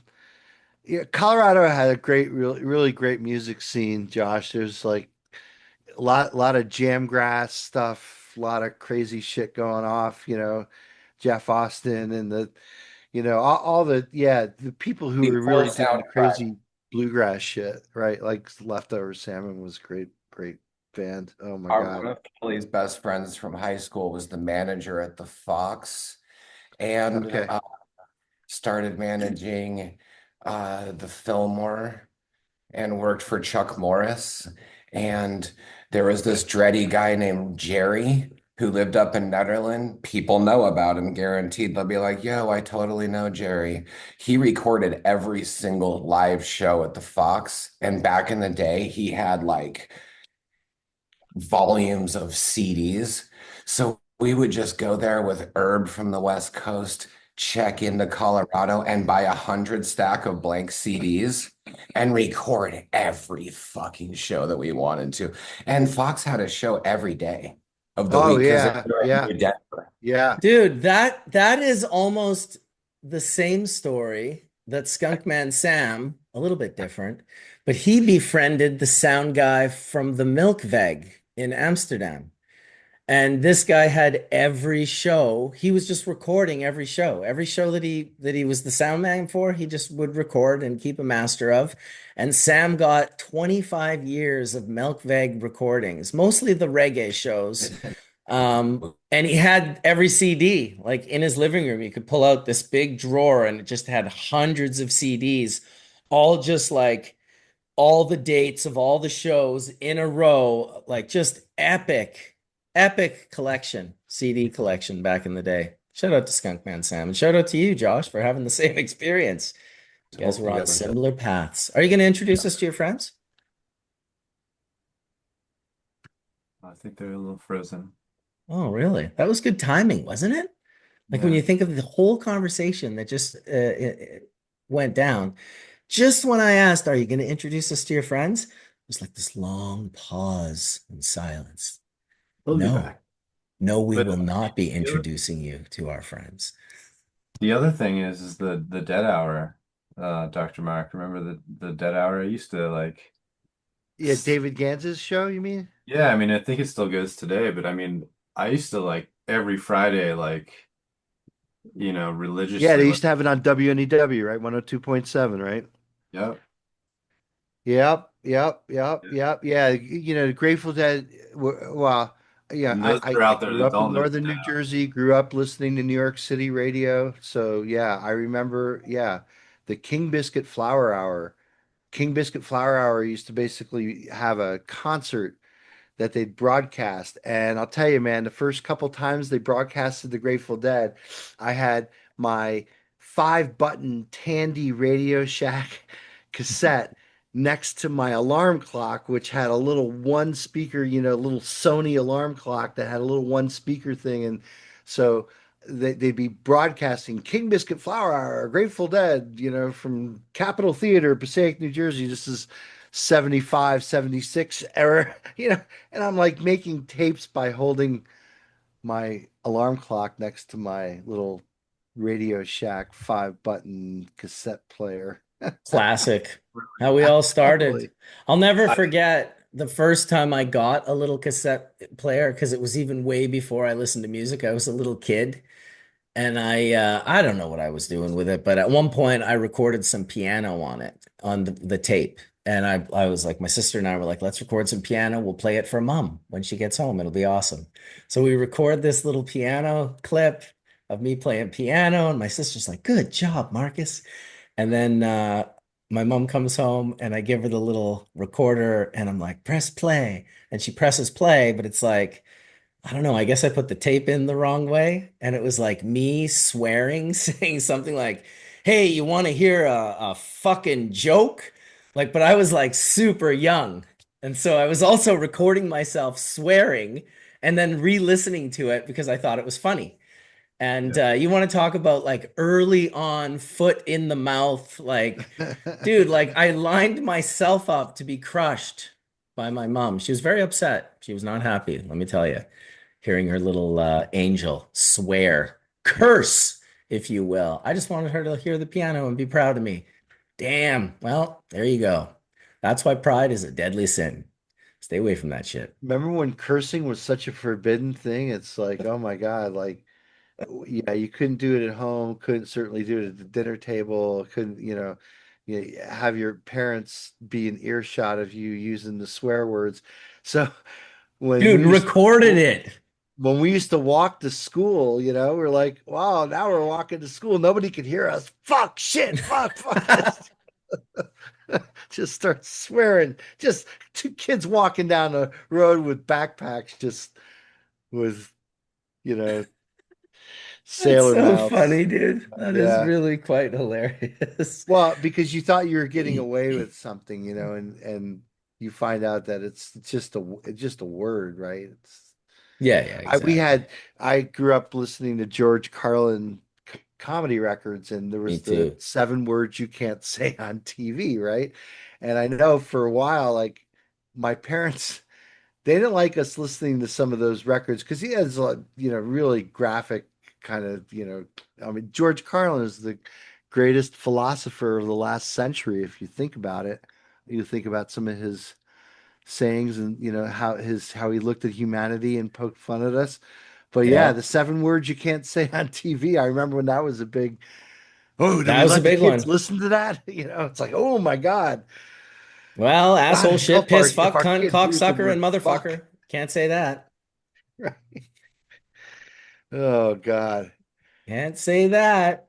And then, like, later, the people who followed Carlin, like, well, I don't know if he follows, kind of contemporary. Richard Pryor certainly had a very over animated, filthy kind of show. Filthy, not by my standards. I'm just saying, lot of f bombs and a lot of whatever. But then I remember Eddie Murphy's HBO thing. We all sit down as a family to watch it, and my parents got like disgusted by how many F-bombs there were. I don't Wow, because know. there was like 87 or something. It was an Well, endless because barrage we, of them you for know, 90 minutes. Catholic Italian With American. your kid. Yeah, It probably made them people always feel kid me like, dude, don't you know how to speak Italian? I was like, the only words I know in Italian are the dishes and the dirty words. That's it. Because when my parents would get mad, they would start swearing in Italian because they came from Italian speaking households. So right. manage. Much. Yeah, that's you hear all kinds of crazy shit. But Yeah, it's funny. that is funny. Well, and That it's is like, funny. it just, cursing or swearing is just, again, it's just a form of self-expression. It's funny that nowadays, the not to get political or anything, but our First Amendment, which is, freedom of speech, which is what our nation was founded on, is kind of coming under attack. So, well, not all speech is covered by freedom Well, of this is the speech. danger of allowing any group of people to compel speech. Because if you can compel speech, then you can control speech. It's the same Right. with the word hate. If you create a term called hate speech, okay, we should all be able to agree on that. But if we allow the most sensitive people who are offended by the most shit to define what hate is, well, then you end up going to prison in the UK because you said something on the internet. You're like, I don't think that's right. And they show up at your door and knock on your door and they're like, actually, you got to come with us now. That's the shit we want to avoid. So you just got to let everyone hopefully think for themselves and hopefully it'll be. I don't know if we've ever really had it. Here in Canada, I can't even share a news story on like social media. Like if I see a Yeah. cool news story and I copy the link and I punch it into Facebook and I go share, it'll be like, you can't share this. You're in Canada. It's like super trippy, dude. Yeah, that's basically a form of censorship, Correct. right? It's not a form of censorship. It's a massive censorship. It's It is censorship. 1000% Yeah, okay, let's censorship. just Yes. call it what it is. It's Yes, censorship. exactly. Yeah, yeah, yeah. But, if you really wanted to get that message out, certainly you could get your own platform and get that message out. It's not like it's kind To a of, degree, yeah, you could. You could even be more successful but than their platform if you lucked when out and you became Joe Rogan. when you insert for-profit corporations that have a bottom line in there, and I guess, again, this is an argument about the whole social media and the algorithm and how they're basically generating content that is going to engage you, especially if it's, going to be different in what they think you fit into and according to what the algorithm thinks. Sure. But, yeah, I mean, I guess that's the thing that, is different today than when we were kids. I saw this really interesting story on the news this morning that was talking about a community in New York out on Long Island, Jericho, Long Island, where basically they've taken away the cell phones for all the kids in high school. So Smart. it's a big move, but actually, Marcus, it was so cool because they talked to the kids, and what they noticed is that there's more chatter in the cafeteria, right? So less this and more like kids interacting with each other. And when they talked to a group of kids that had undergone this, they thought this was going to be the end of the world. Oh my God, I'm not going to have my cell phone for the 6.5 or 8 hours I'm at school. But ultimately, all the kids that they talked to said, you know what? This is good. They thought it was a good experiment. They thought that Well, because they're yeah. interacting with their peer group a little bit more and they're not so concerned about, what some influencer, what some other Well, bullshit that's where is. all their anxiety comes from. A huge chunk of their childhood and Right. teen angst is coming from these little things in their hand. They're so worried and they're Bingo. comparing themselves to To them, everything at all times. everything. It's super toxic. It's super Right. not a good thing. It's like, no shit, it's good to take the phone. Man, I got an 11-year-old. He does not have a phone. He's not getting a phone. He doesn't need a phone. My wife's like, oh, well, it would be nice to be able to kind of call him. I'm like, you can call any one of his friends. They all have phones. And he can call us on his friends' phones. That's why he doesn't need a phone. Yeah, I mean, there's pluses and minuses there. You have to say that it is valuable. Like when I'm looking, like for my daughter, for example, she doesn't live with us, but she lives in and around the area, and sometimes we'll be like, "Oh, I wonder where Sophie is tonight." We're able to just use her locator on her phone to say, "Okay, she's at her friend's house." So, you know, Oh no, I it get it. I totally yeah. get that being able to like listen, this is how I was hanging out with my friend who's from China recently. He was telling me how Vancouver is not safe enough for him to let his kids just run around. He's like, dude, there's just fucking crazy people walking in the streets. He's like, in China, there's no crime at all. No one would ever kidnap my child or cause them harm. They could just run around in the busiest area, have a good time. No one's stealing anything. There's no crime. It's like it's too scary to do crime. Everything's under surveillance. So he's like on the other side of this surveillance thing, which is kind of you being on the other side of this, like it's surveillance again, right? From the parental standpoint, it's amazing to know where your kid is at any point in time, right? It's scary not to, but it's also, nice to not have to and not be a part of it and just avoid it at all costs because their carrots are the best carrots. They got the best carrots, man. And then it's like you just grab that carrot and now all of a sudden you're in this like I don't know. I'm very suspicious of these things at this point in time. I know I need it for work, but I don't think kids should really fuck around with it. It's heavy duty. The screen addictions. I've said it before. Check out the book Stolen Focus by Johann Navari. It is an incredible book that just talks about, the value of your child's focus and how the easiest way to steal it is through the phone or the iPad. And once stolen, it can be monetized. And so that's what's going on. And you can't Yeah, I'd compete. also add the gaming system because Sure. gaming. It seems as though, I mean, again, I'm not gonna. I'm not a gamer myself. Now, again, I grew up in a different era, so we we did have the Ataris and the Nintendos back in the day, and certainly we have a Wii gaming system. So I mean, but I'm saying there's like an alternate universe and reality that this younger generation kind of drops into in that gaming world that I don't Mhm. know if that's very productive. I mean, fortunately, neither of my kids are big gamers, Yeah. but I know other people who have kids who are gamers, and it's like they've lost them. Yeah. They've lost them to this alternative universe reality that they live in. Yeah, my son is quite into gaming, but he's also an anomaly.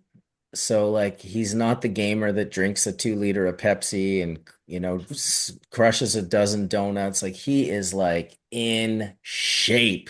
He is completely and totally like high level discipline of caring for himself. The food he eats, his diet, it's extremely healthy. It's extremely on point. And so we're kind of like I can't really be upset with him for gaming because he's got all his other shit like lined up so Yeah. good for such a young person. I have a deep appreciation for that for sure. It looks like Dragonfly Earth Medicine is back. Welcome back, guys. We ended it on, are you going to introduce us to your friends? And then you guys were gone. It was very dramatic. Yeah. Well, that was a little quick to ask. So we have to kind of develop our relationship first a little more. Totally understood. Well, hi, friends. Buddy, yay, good morning, everybody. So nice to see you all. Love you. We have friends from Brazil, and they're doing some really amazing stuff, and we're going to let them talk because there's so much activation going on in Brazil. It's been sort of a slow simmering now, and more people are getting on board with cannabis. More and more people are understanding about it as a medicine, how they're going to, legalize it. And all of these things right now are happening. These guys are putting on an incredible conference. And I'm going to really let you guys talk from here. So this is Artur and this is Lars, and they're from different parts of Brazil. And they're amazing, actually. These guys are so beautiful, totally part of the culture. And have been for, their entire adult lifetime. And so, And we're on a week-long DEM love tour, visiting farms and facilities and just exposing them and showing them different breeders and the love of like roots cannabis, and then also super innovative, you know. It's been amazing. Yeah. Yeah, Absolutely amazing. absolutely. My name's Lars. I'm actually originally from Oregon, but I live in Brazil now. Now, Artur and I work in this segment in a couple different business formats, and we aligned on really high quality product and with that, the necessity of education. And through a bunch of connections we've made, we've put together a really cool event, small or smaller format with 200 curated seats in São Paulo 3 days prior to the big cannabis expo there, with the idea of starting to build this educational base that is a missing component for Brazil in Portuguese. We're going to have a lot of foreign speakers, but we're going to do simultaneous translation and have follow-up sessions and panels and whatnot. So we're really excited about it.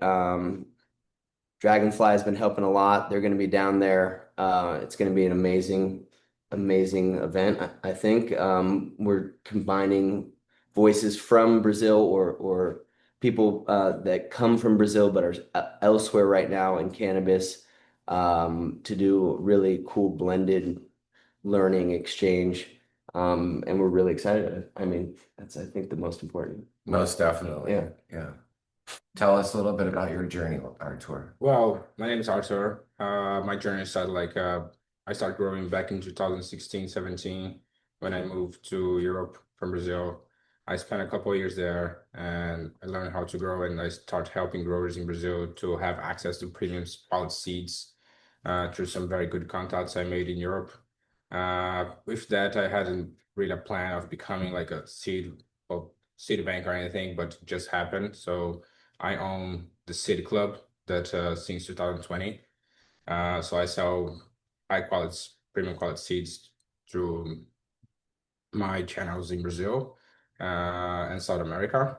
And after that, I jump up with Lars in a journey of importing cannabis extracts through our license in Brazil. I was just looking into the regulation in Brazil and just say to Lars, hey, things are happening in Brazil. I think we should jump in the board.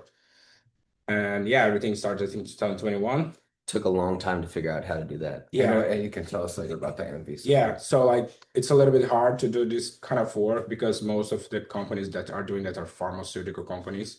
So it requires a lot of money, and we don't have any kind of investor behind us. We did receive quite a bunch of offers in the middle of our journey, but was not aligned with our vision, for the future, because everyone was trying to overprice the product in Brazil, and that was not our idea. When I started City Club, I have the same vision. I want all my friends and colleagues to have access to premium seeds for the same price they would have in Europe, but without the need to travel to Europe or US. So I follow the same idea on any business that I work with. So I want to provide access and affordability for everyone in Brazil.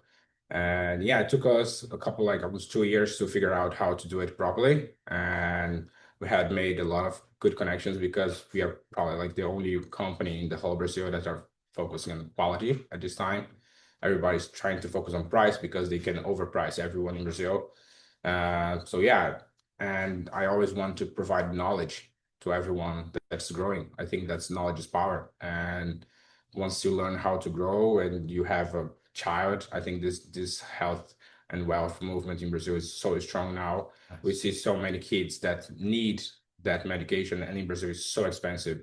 And well, that's something that we are looking to change. Right. And Artur had a podcast that created this educational base for him, and that's what really helped build a strong following for all our companies. And then we were able to link up with James Loud, and in partnership with him, we're doing this event. And Yeah, I think that the only thing we missed in the arc is that we also helped found an association, which the associations are the engine of development right now in the cannabis sector in Brazil, and they're patient associations that come together in a completely transparent and it's really civil disobedience to a certain extent. You start your grow or your production, and then you ask for legal coverage in a habeas corpus, a legal mechanism to get that coverage. And so those are rapidly multiplying and growing with up to, 15,000 members. And so associations are playing a key role in developing, and they reinvest all their profit and everything back into the entity because that's the way it's formed. So it's really, really unique. We see some of these associations transforming totally in only a couple months because they're making up upwards of like a million a month, some of these big ones. So yeah, it's a really interesting, exciting time in Brazil. Anyone who would be interested in coming and checking us out, this is the moment to come down and mingle with these people that are all going to be participating in this masterclass. I think it's going to be an amazing moment for that. And then you can see the big scale cannabis expo afterwards, which is this great kind of double whammy. But yeah, That's super exciting. I think you could potentially build on the way that a person in Brazil has to become a patient and then they find an association, correct? And Right. in that association is providing medicine Right. and they're growing. Right.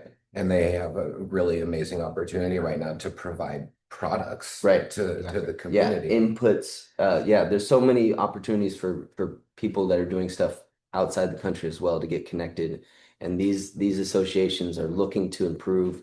They're looking to modernize and add more, SOPs and stuff into their process. So I think there's just really amazing opportunity for these types of cross-border synergies to start to form. And that's our main focus right now. Do they allow extracts and what's the extraction situation looking like? And It's more common to see associations selling extracts than in flowers, of course. But many associations have different authorizations, and so that will refer how they work. But most of them will have at least one single source or multiple source extractions for an oil, a tincture, and some of them will have flowers. We have visited some of them. We visited a huge one with a Grove Bag team in August, and huge. They have like over 60 employees, 15,000 patients, and they are quite huge, to be honest. I think probably one of the three hugest ones in Brazil. And they have like such a funny story, like not so funny, sad story, because one of the founders was like arrested and was in prison for like 5 years almost. wow. And For weed. what? For weed. Yeah, because of weed, because he was caught with weed, and he was at certain time of his time, he was allowed to work outside the jail, and he was allowed to work at the association. So he was, anyway, that was like 1 kilometer, 1.5 kilometers like away from the from jail. The association is so close. When you Come go on. when you He go to the sees it. association, you need to pass through to the jail. So he was walking all the way to work, and because of weed and working and growing weed, and he need to come back in the end of the day. So it's like kind of like that's kind of like the situations. But at the same time, this association had received authorization to grow. So like something is kind of hard to understand. So different associations have different authorizations, but things are happening in Brazil and they need knowledge, that's for sure. They have so much potential, but I understand as a provider of I think the start, of the seed is the start of everything. And I see a lot of opportunities for them because they lack a little bit of knowledge, to improve make that final product really high end. It's weird that Brazil lacks that knowledge because I always thought, and I think, possibly I had a skewed perspective because my friend William had started this big online porthole in Portuguese called the Grow Room in Brazil around Yeah, 2002. And so I don't know how I just hooked up with him super early. He was just on the ball. There was so fewer events back then that there was only like everyone went to the same ones because there were, now there's so many in so many countries. I want to go to all of them, but I don't have the ability. So I have to pick and choose where I can go. Back in the day, it was like you go to Amsterdam, that's where you link up with everyone at the Cannabis Cup, and it was simple. And that's where I met William. And I just always had an incredibly high percentage of Brazilian people who were buying bubble bags, who understood hash, who were just like deeply passionate that's true. about That's true. cannabis and hash, like on this different level. I was always like, man, Brazil's fucking cool, man. Like, and I'll also say that not that it happens a ton, but if I hear someone be like, Bubba Man, just out of like the corner of my ear, it happens sometimes on like Whistler Mountain. I'll be like, dude, this fucking guy's going to be Brazilian 100%. And then he is. In fact, on Gaper Day of last year, which was an incredible day on Blackcomb Mountain, um, I was walking up the mountain and everyone was just sitting and rolling joints and throwing snowballs and having a good old time. We had the big pond open, the skim pond for riding over on our skis and snowboards and getting across the water. And it was a group of 5 Brazilians. Bubba Man, Bubba Man. I was like, "What's up, dudes? Let's smoke some hash." Yeah. So I'm amazed that, I guess it's the masses of Brazil that need the help, but was that website an inspiration to you guys? Did you know about that website? Because I feel like it was like the overgrow of Brazil back in the early 2000s. I had a podcast in the past called Papo de Grower, which like the growers talk. We interview William, and we have like 46 episodes on the internet. So it was like, provide a link to that on here. sure, Is it yeah, still on? yeah, it's still on. A lot of people. That's what my business relies so much. Like on this podcast, we work so hard for it. We interview a lot of people, Brazilians that have a strong roots in the culture. All of them, most of them, at least I think. And William was there, and I think he's a very kind guy. He's a very strong activist. Who have a strong position. And I agree with you. If Brazil have a very strong culture in hashish and extractions, you can find very good extractions. But I mean, these associations are mainly created by moms and parents that need to access that medication for their children.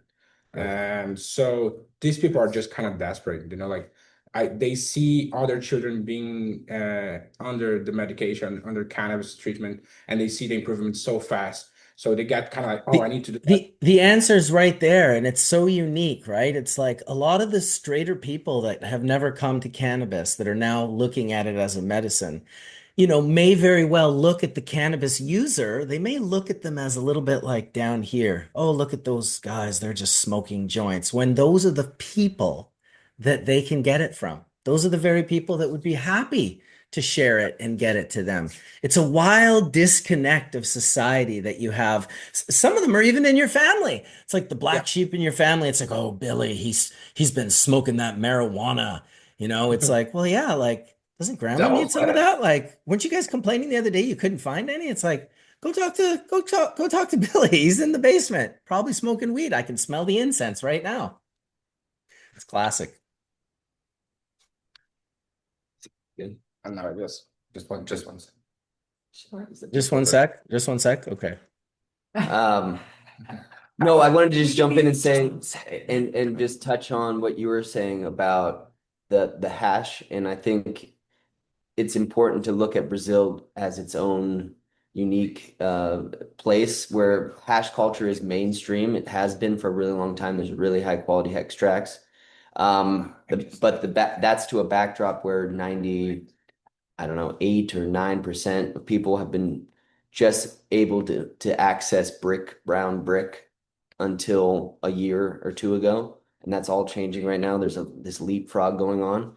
So flowers is finally, and for the many people for the first time available, which is an incredible change. But hash and extracts have been really high quality for years. And then also, I think there has been really high quality flower production at certain times in history. A lot of it just has to do with crackdowns by uh, politicians or particular administrations that decided to stomp out the breeders up in Bahia that were producing high quality flower in like the late 80s. I'm trying to remember. But yeah, anyways, it's a complex story, but the change, especially powered by the associations that we're seeing in the last couple years, is just end over end crazy. Really a transformation in action. And more patients coming every day, and it's easy to become a patient and all that. So the Very associations are easy. growing. Yeah, rapidly. Do you get herbs from like Colombia? Like, do you ever see like any like or Uruguay? Because it's sort of like Well, interesting. Yeah. I mean, what I've noticed is that cartels are now importing, or legacy market is now importing stuff from even from California. You see flour coming in now because there's a growing demand. Um, and then also, I think another, wrinkle in the context is ice, which is what it's called down there. It's become kind of a generic term for rosin or solventless. Has become wildly popular, like really mainstream. And that's, you would never expect that with a country that's still 98, 95, whatever percent is still smoking brown brick. So, yeah, it's a really interesting, unique place that's in motion. Brazil. Shout out to Alice too from Girls in Green. Another fucking I was awesome gonna say And Bianca Brazilian too. educator. we had Bianca at our place for about a month, and she's gonna come out. We're gonna do some hash together, and she was talking about just how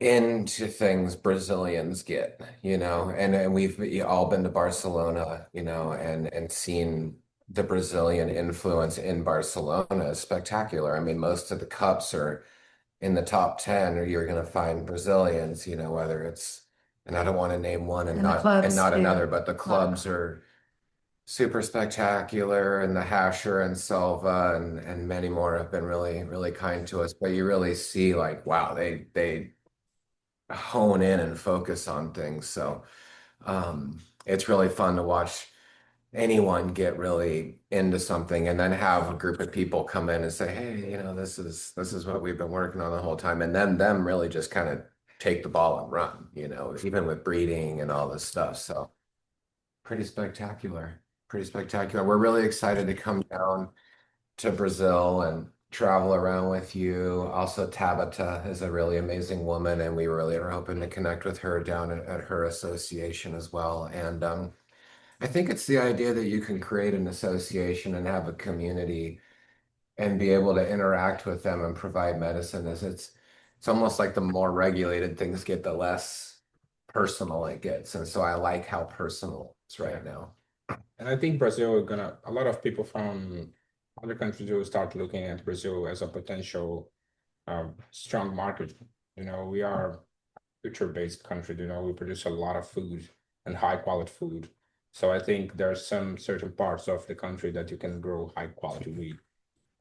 So I think people that really love will do something like they did in Thailand 2 years ago, 3 years ago. Well, let's move to Thailand. Regulations open the doors for us, and let's try this new country. So will be certain interesting times that people will be able to come and grow in Brazil, and I would love to see like different 5 growing seasons. Yeah, that's true. Like Brazil is like below the equator line, so we can grow outdoors as much as 5 harvests a year. So I have seen friends that I work very close with, and they have been crushing, harvesting harvest after harvest like the whole year. So they just get their farms ready, and they are producing a lot of extractions, solventless mainly. So is it you put the weed out and it starts flowering right away? Right away. I did that in December in my parents' house. I was just back from the UK. I just got like a bunch of with solo cups, throw some clones I got from some friends there and just let it go. I went to Bahia, asked my mom to take care of it because I was going for holidays. And then when I came back, it was like almost everything flower already ready. I chopped it off like end of February, something like this. It was not the best because the sun was so strong and the plants suffer so much. My mom didn't really have the knowledge to take care, but it was funny to do it, it was fun. And a lot of the outdoor crops there, I'm sure that there's some real particulars that have been long time varietals, strains up in the hills. And could you all talk a little bit about those? Like maybe there's some classic strains that have now turned into something that's become really popular. Yeah, White Widow is a good example of that. You have Landrace Sativa in that mix. A lot of people like that Colombian Gold. It's coming to Brazil in the forms of brick, but a lot of people like that strain. Tends to give a lot of energy, so it's very popular in Brazil, even though it comes in bricks. And I do have a lot of customers that comes for me just for asking for these specific seeds.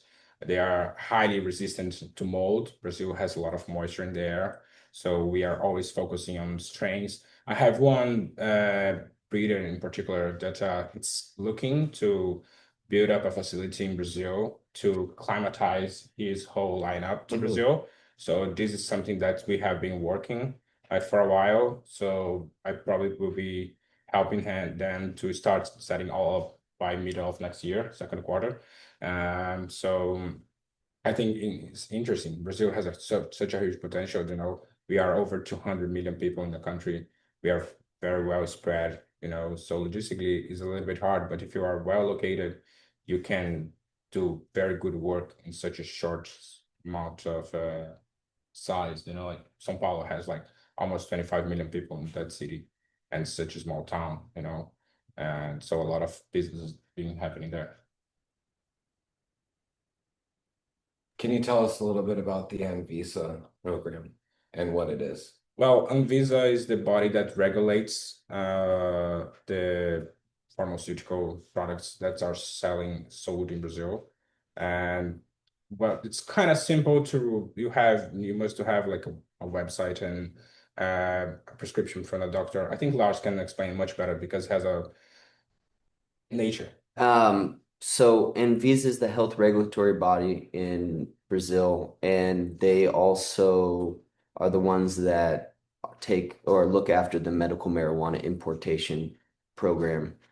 And right now it's set up that theoretically a patient in Brazil can get a prescription and then apply for Anvisa to import as long as it's processed and it's not more focused on combustion. It's eligible, but there's a certain process to go through, and it's a little bit more bureaucratic than the average Brazilian patient can probably work through. So you have companies that come in and do that.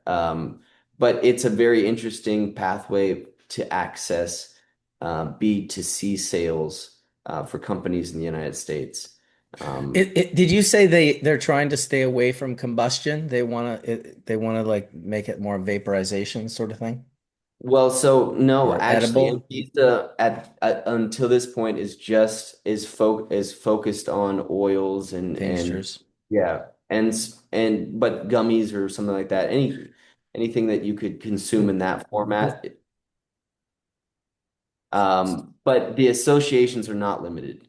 So Right. domestically, the production is focused on flour, I think, for the most part, but there's a lot of extraction happening too. Yeah, Well, this is the important. good thing is that every country that does this all starts with medical, but the recreational people will not be forgotten.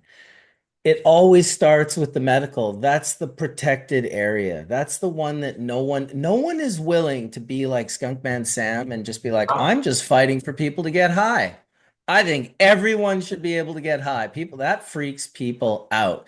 So Yeah. we did it here in Canada. We're just like, oh, we'll just, we'll do it through the medical. Like, but I do implore you, if you do build a powerful, incredible medical platform in Brazil, make sure that it doesn't get ghosted when recreational comes because it is coming.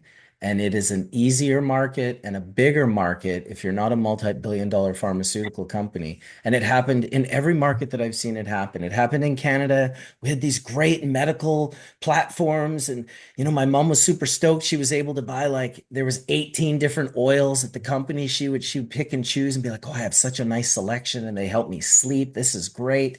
And then recreational hit, and those companies all just like almost overnight stopped making products, which really affected the people who had Yeah. been onboarded into that platform and were like putting their belief in it. Like, okay, let's support this. Like, I'm going to have my license here. I'm going to gain access to these medical products.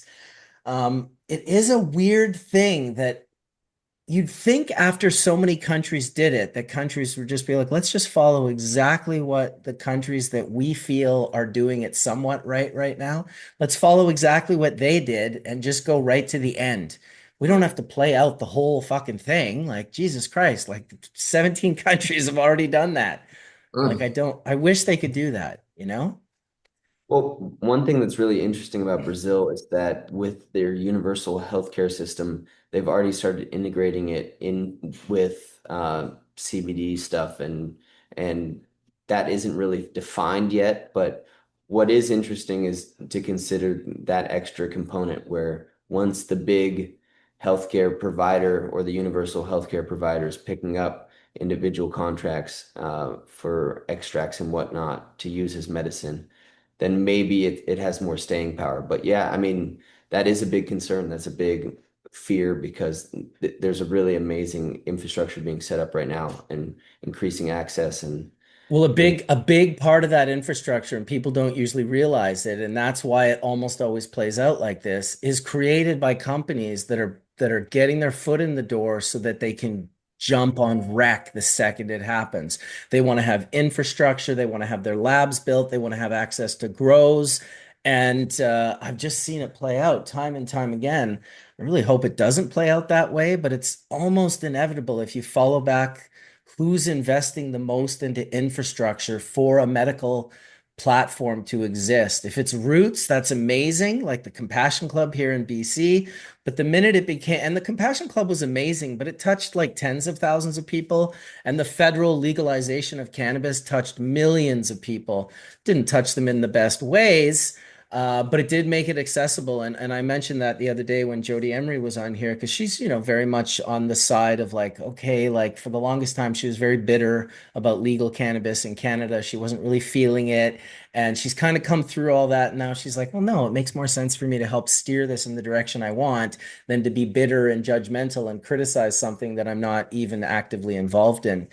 So I thought that was a pretty cool thing to say. But yeah, we just, our medical thing, we had Shoppers Drug Mart jump into the game, spending millions of dollars on R&D. They were like, well, if it's a medicine, we want to sell it. We're pharmacy. That's what we do. We sell medicines. And so cannabis went that way. The license, the protection, right? Like 90% of people who had licenses in Canada to grow cannabis medicinally were selling into a gray or black market. They weren't growing cannabis medically for themselves. And I don't judge them. I get it. Like, fuck, of course you should protect yourself from the laws, because if there's a way to get a license to protect you, I believe all cannabis is medicinal. So I truly believe anyone that wants to go and get a medical license for cannabis could go get one. There is no bigger reason. Oh, no, we can only let these people who are currently terminally ill and dying have access to cannabis. But these people over here who are perfectly healthy but would like to prevent illness by using cannabis while they're healthy, well, they should have the same access, which eventually just leads to recreational, meaning everyone should have access to it um, kind of at all times in all ways. So I hope that for Brazil. I really do. I hope that you guys push this through and get it to the point um, where it just becomes accessible. And try to remember this, and this was something Skunkman Sam always said. If you're not worried about who profits from it, you won't be upset in the end. Don't be worried about who profits from it. Just make it accessible.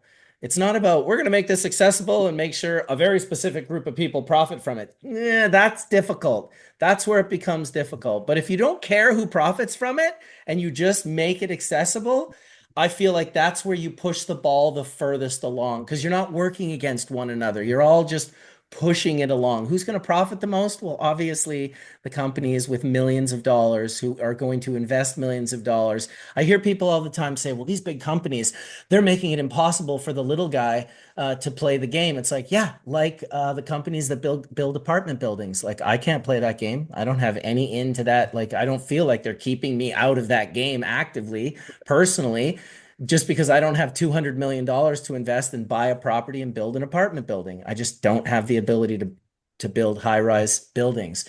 But I don't go and say, "Oh, this is unachievable for me." You know, like if you I know people who had nothing, who had a passion for cannabis and raised millions of dollars and built incredible farms and facilities and are, doing their dream right now on a scale that they never thought possible 20 years ago when they had 10 lights burning and they were just selling to a small group of people. So it's an interesting journey that we take on cannabis, and I applaud you guys for doing the work in Brazil. It is a big country. They could grow an incredible amount of cannabis resin. I think it should be available both locally and shipped internationally for people to enjoy not only medically but also just to enjoy the terroir and the high and the stone of Brazilian resin. That was a bit of a rant, sorry. We loved it. Yeah, definitely. No, that's our goal. We're doing what we can to make that happen. I think that's possible, and it's just keep pushing. I mean, that's So the here's a question for the Brazil folks in the audience or the Brazil folks on your panel here. Do you know who Elisaldo Carlini is? No. Okay, here, let me share a screen. So this is an important individual.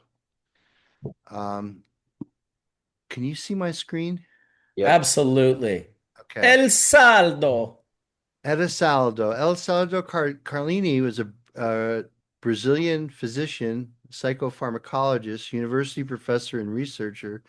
He's considered a world reference and one of the pioneers. Pioneers, okay? I know this is only Wikipedia, but that's true because I can tell you I've read some of his work. I'm going to show you one of his papers that was really important um, on not just the pharmacology of cannabis, but also on psychotropics like things found in the jungle. So here's a paper. Can you see this paper? Yes. yes, yeah. Okay. This was published in 1980, okay? And this is basically 40 years before GW Pharmaceuticals, okay? This is 40 years, 40, 1980, okay? Epidiolex wasn't approved until 2018, right? So that's basically, 38 years, okay?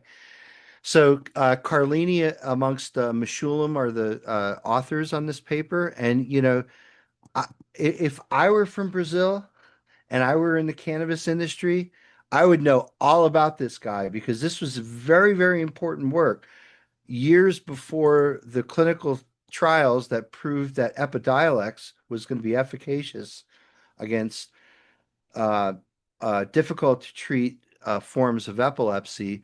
They basically published it right here in these studies, and I'll just kind of go to the end here and get right to their conclusion, which is basically that in conclusion, we have found that CBD has a beneficial effect in patients suffering from secondary generalized epilepsy with temporal focus who did not benefit from known anti-epileptic drugs. Further research with more patients and other forms of epilepsy is needed to establish the scope of anti-epileptic effects in humans. The way they started this paper, this is great about so this shows the impact that Raphael Meshulam we're talking about.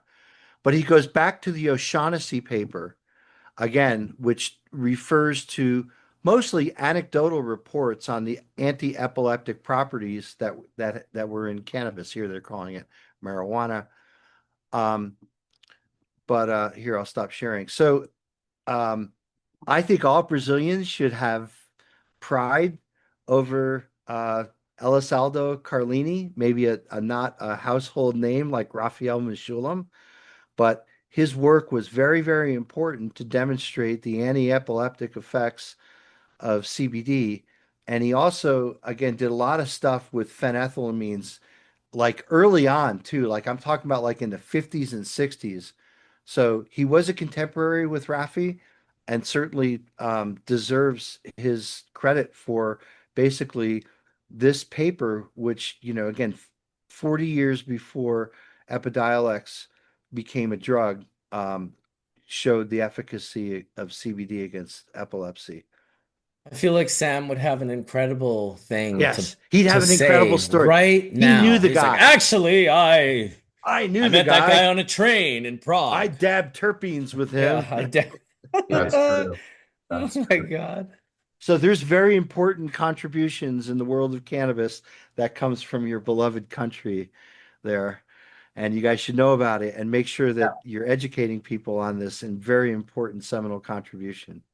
I see a lot of universities are investing in research in Brazil, a lot. I mean, a lot of universities, collabing with these associations as well. So I think one of my goals in here is just to connecting the world with Brazil through my contacts, those breeders, researchers, everyone that's in the industry to connect them with Brazilians.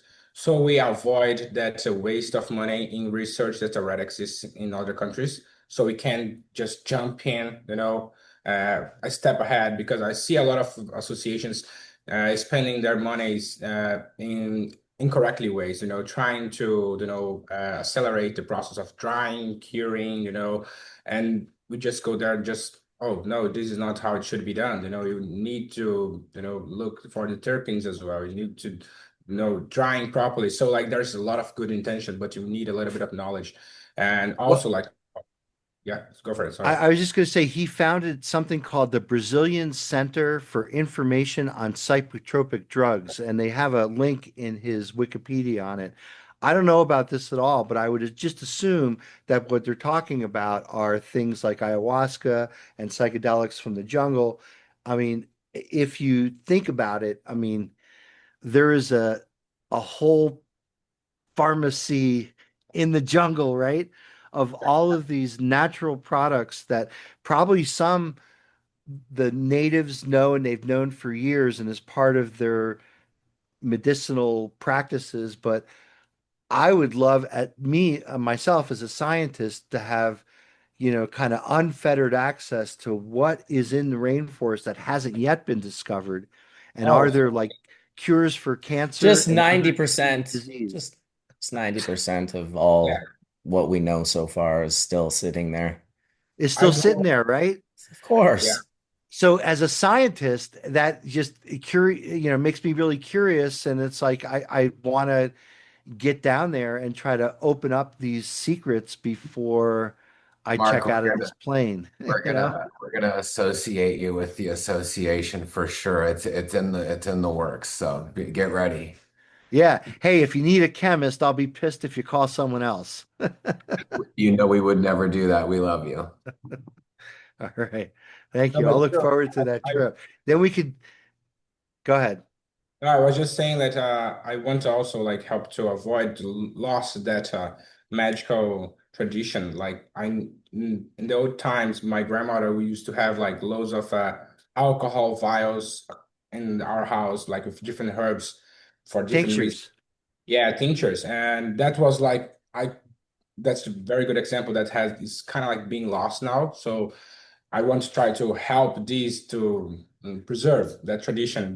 My mom used to make a lot of onion syrup when I was sick. Like you just put onions on the board of a plate and you throw sugar on the top, and then the sugar goes to melt and make it the onion sweat. And this syrup is like so healthy for your body. So I used to have like loads of things when I was young, like from my mom and my natural herbs and medicines. Plant medicine is more common in Brazil. You still have people that will say, "Oh, instead of, I have a stomach ache, go take whatever. Tums. They'll say go get boldo, which is, I forget the scientific name, but it's a common extract from a plant, a leaf, and it's very bitter, but Well, it really doesn't take long to compare the two and be like, you know what, these jungle medicines, unless my arm's hanging off or something's like fairly serious, like I could probably take care and be responsible for myself with a lot of these things. Don't get me wrong, Western medicine, if I tear my arm off, even if I break Coming to my you. collarbone, I go there, I go check them out. It's like, here you go, just put that back on. But like for everything else, man, it's like, there are so many great plant medicines. It's so strange when we're like, something like, oh, like a Tums, like, oh yeah, Tums, that's no big deal. It's like, well, until you've eaten like 4,000 bottles of them, you're popping them like fucking candies. It's Well, I like have my a personal experience that's certainly a maybe more of a private thing, but I'll share it in this public forum, because we all have this issue. Uh, when you have inflamed hemorrhoids, that can be a really, really painful thing. You can't really find much relief in many of the o over-the-counter things. And I was having an attack a few years ago and I was in severe pain and I was trying to hide it on a business call with my partner as I was on it. And he's like, "Man, what's bothering you? Is something And so then I nothing. kind of let on. I'm like, "Man, you know that problem that we all have every once in a while, you know?" And I said to him, I was like, "I've tried everything. I just got back from the drugstore. I tried this, I tried that. Nothing was work." And he stopped me in mid-sentence and said, "I'm going to go see my Chinese herbalist this afternoon. I will get you something." And the thing that he got me, it was a cream. And I could tell you that instantly I felt relief of the pain. And within 2 or 3 days, I couldn't even tell I had an episode.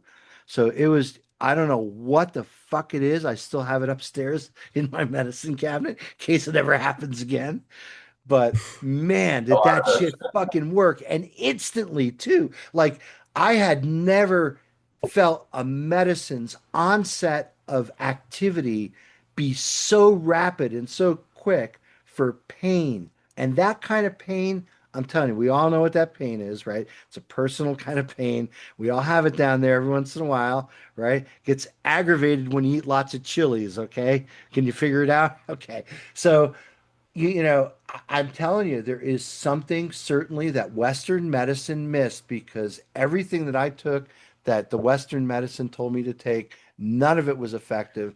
And Well, instantly, within a I matter of seconds, the Chinese herbal medicine worked. I Period. feel like we could fill libraries with books full of things that Western medicine has missed. Has failed on, As yes, as right. amazing as it is, because there's some amazing things as well. I mean, my friend right across the street here, his little daughter had leukemia. Well, they went the full Western medicine way, and she is still alive.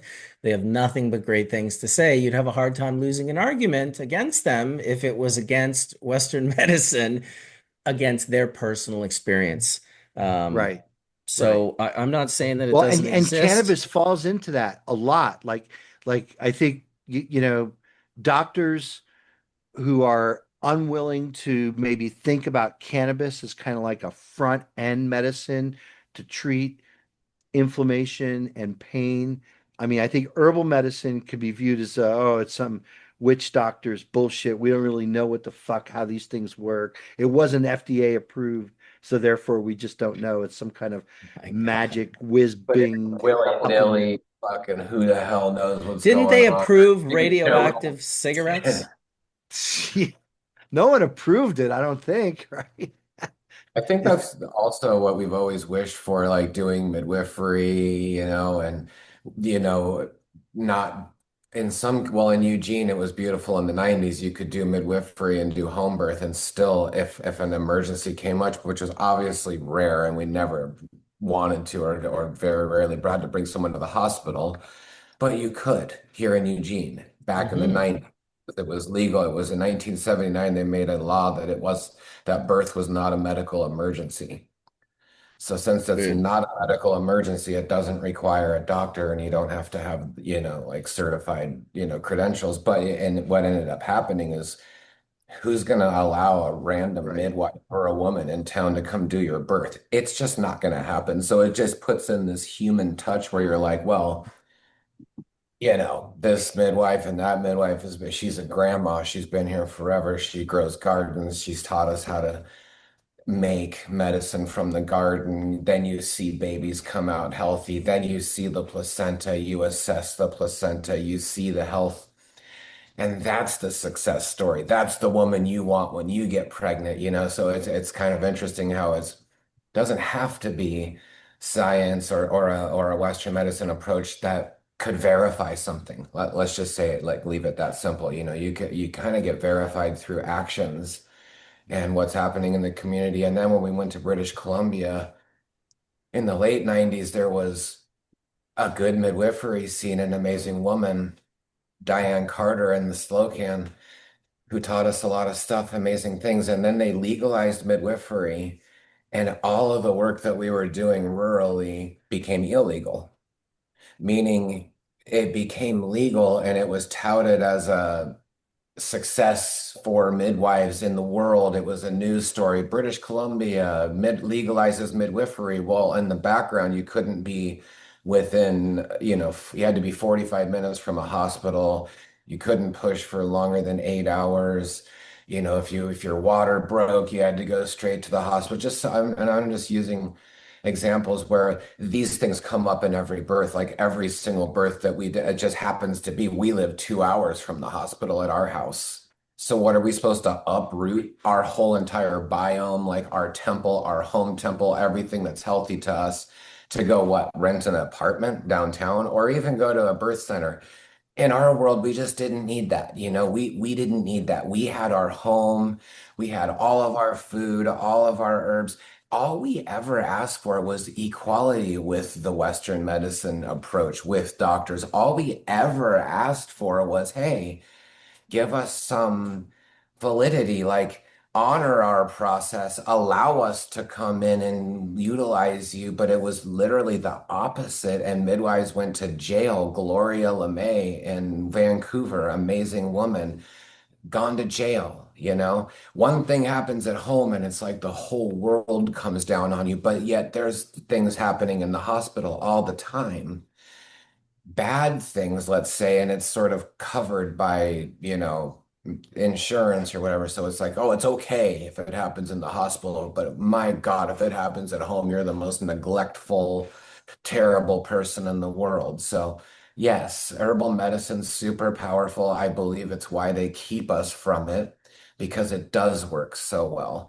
No, is it a silver bullet? Does it fix everything? No, but it does support your body to be healthy on its own, because really you are your healer. Like you are your best healer when you take on, healing something. So it's better to use that as a last approach, or not. It doesn't have to be last, but you know what I'm saying? Like just do your own work as much as possible and you're going to just stay healthy longer. You're going to support your natural system. So plant medicine is probably what you should invest yourself into, and use Western medicine as a secondary option.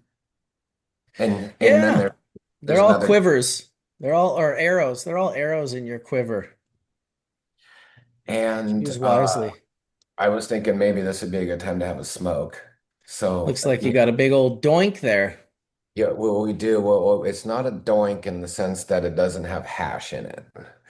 But what we have here is we went to Loud Laurel Crest up in Portland the other day, McMinnville, amazing laboratory and an amazing extraction facility, and Danielle and the whole crew down there is spectacular. These guys got to walk around and see everything, and it was very Very cool. informative, amazing. And then we went to the Peace Seed family. We'll put a link to Peace Seeds because it's food seeds, the most heady, amazing food seeds. You always hear in the world people are only eating like 11 types of foods, because they go to the store, they buy a broccoli, they buy an apple. It's like the same food over and over and over.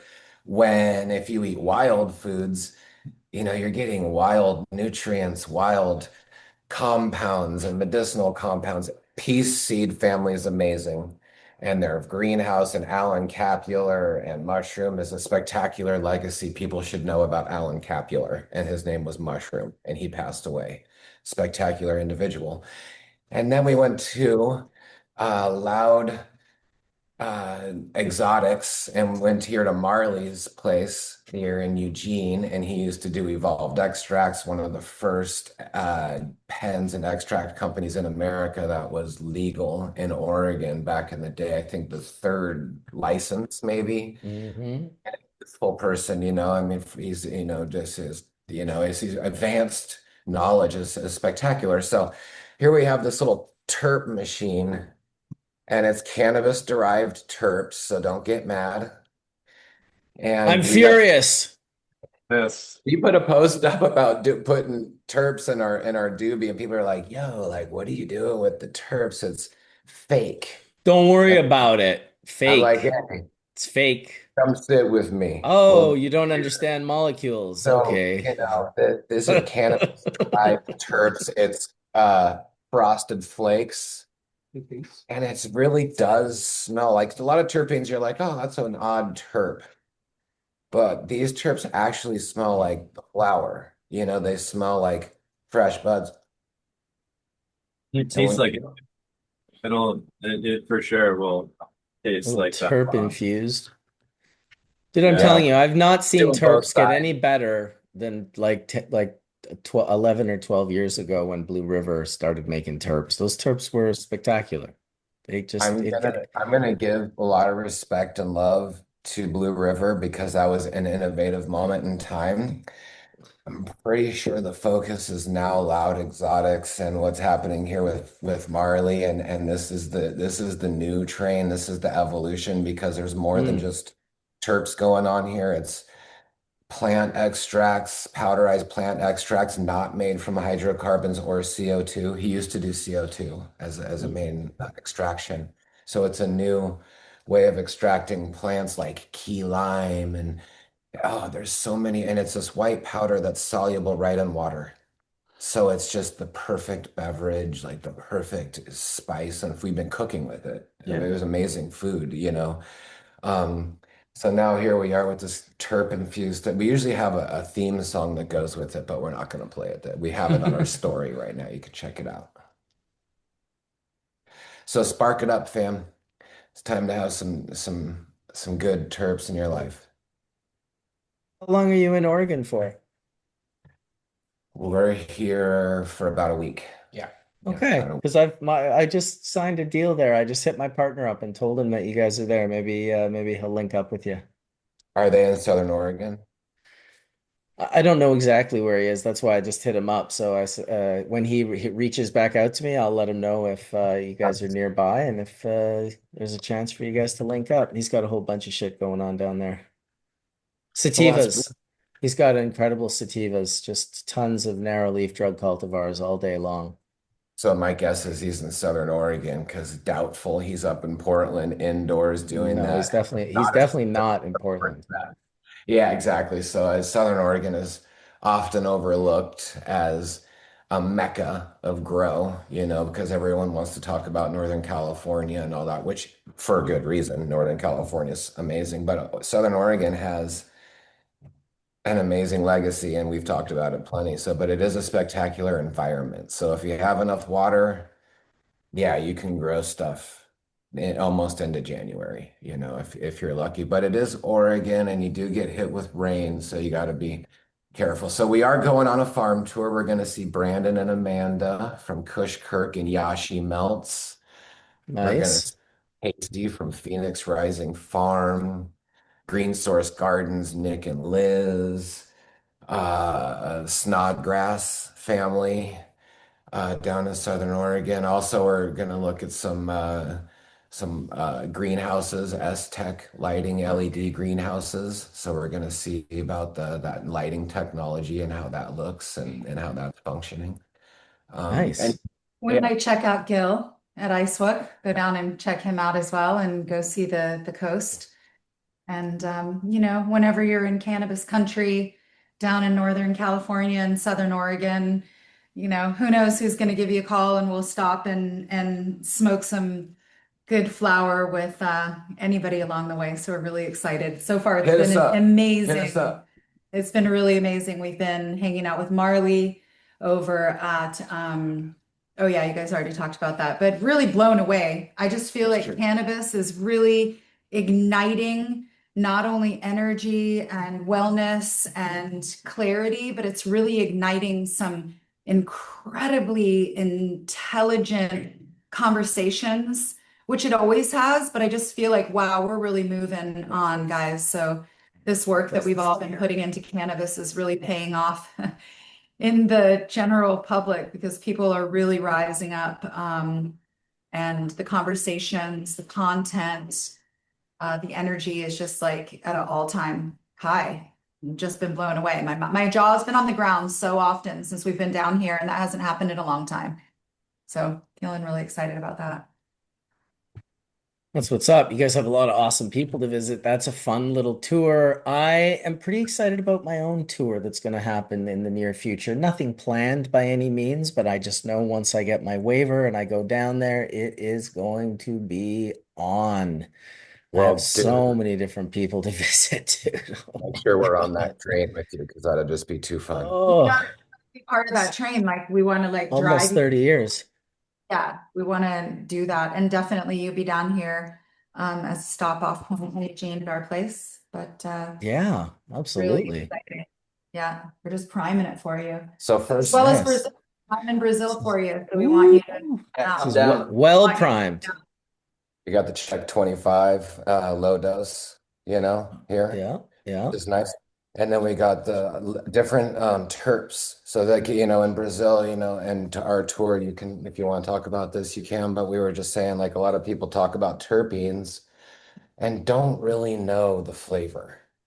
You might have heard of beta caryophyllene, but you may not know exactly what beta caryophyllene smells like. Or you may get a smell of beta caryophyllene that's not coming from cannabis. But what Marley has prepared as sort of a test for everybody is he's isolated these particular terpenes, the most popular ones. Some of them are not present, of course, The major but ones, yeah. some of the main ones. And he's isolated them from cannabis for our olfactory wonder. And it's been really, really fun. And it's a great way to educate people about the different terpenes and stuff. So, and I know that That's this is got to be tricky isolating a single terpene from a volatile organic compound mixture. 100%. And that's why only these ones are present right now. So haven't really been able to isolate Like, how the would you go about doing that? Like, is it Fractional molecular, distillation. just through fractional distillation and molecular Yeah. weight?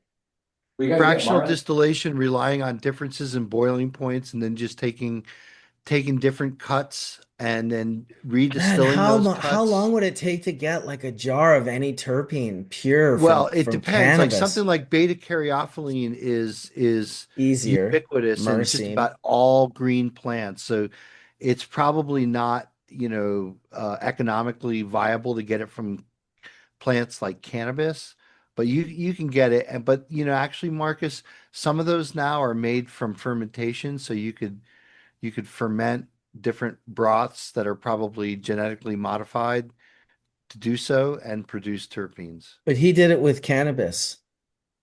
Well, Yeah. doing it from cannabis is exceedingly difficult to get them pure That's what I'm because there's a saying. lot of like terpenol, for example. I think terpenol has got 12 different isomers, and they're not just stereoisomers, they're positional isomers, so they have different boiling points. They all have different slightly olfactory properties. So yeah, it is difficult Well, it's sometimes. it's it's a high bar too, because what he's doing, which I applaud, is creating this olfactory experience with these pure terpenes, which is something Skunkman Sam did back in 2000, not with cannabis-derived terpenes, but certainly with cannabis-derived cannabinoids. I remember seeing at least a dozen different ones in like 2001 in his apartment, and he had like a dozen plus pure terpenes. But when you do that, when you're like, okay, this is beta caryophyllene or this is pinene or alpha pinene or whatever terpene it is, you kind of owe it to the people you're educating that that has to be that it can't have any other microscopic amount of any thiol or ester or anything would alter how you experience it. So it would be like I mean, fuck, I wish, and I've wished this for a long time, that you could buy a sort of sensory science box and you could get all of these compounds to be that would be agreed upon that these are the representations of these, regardless of whether they're from cannabis or not. If it's a pure enough molecule, both molecules are completely pure without anything else, footprint or otherwise, you would think they would be the same experience, would they not?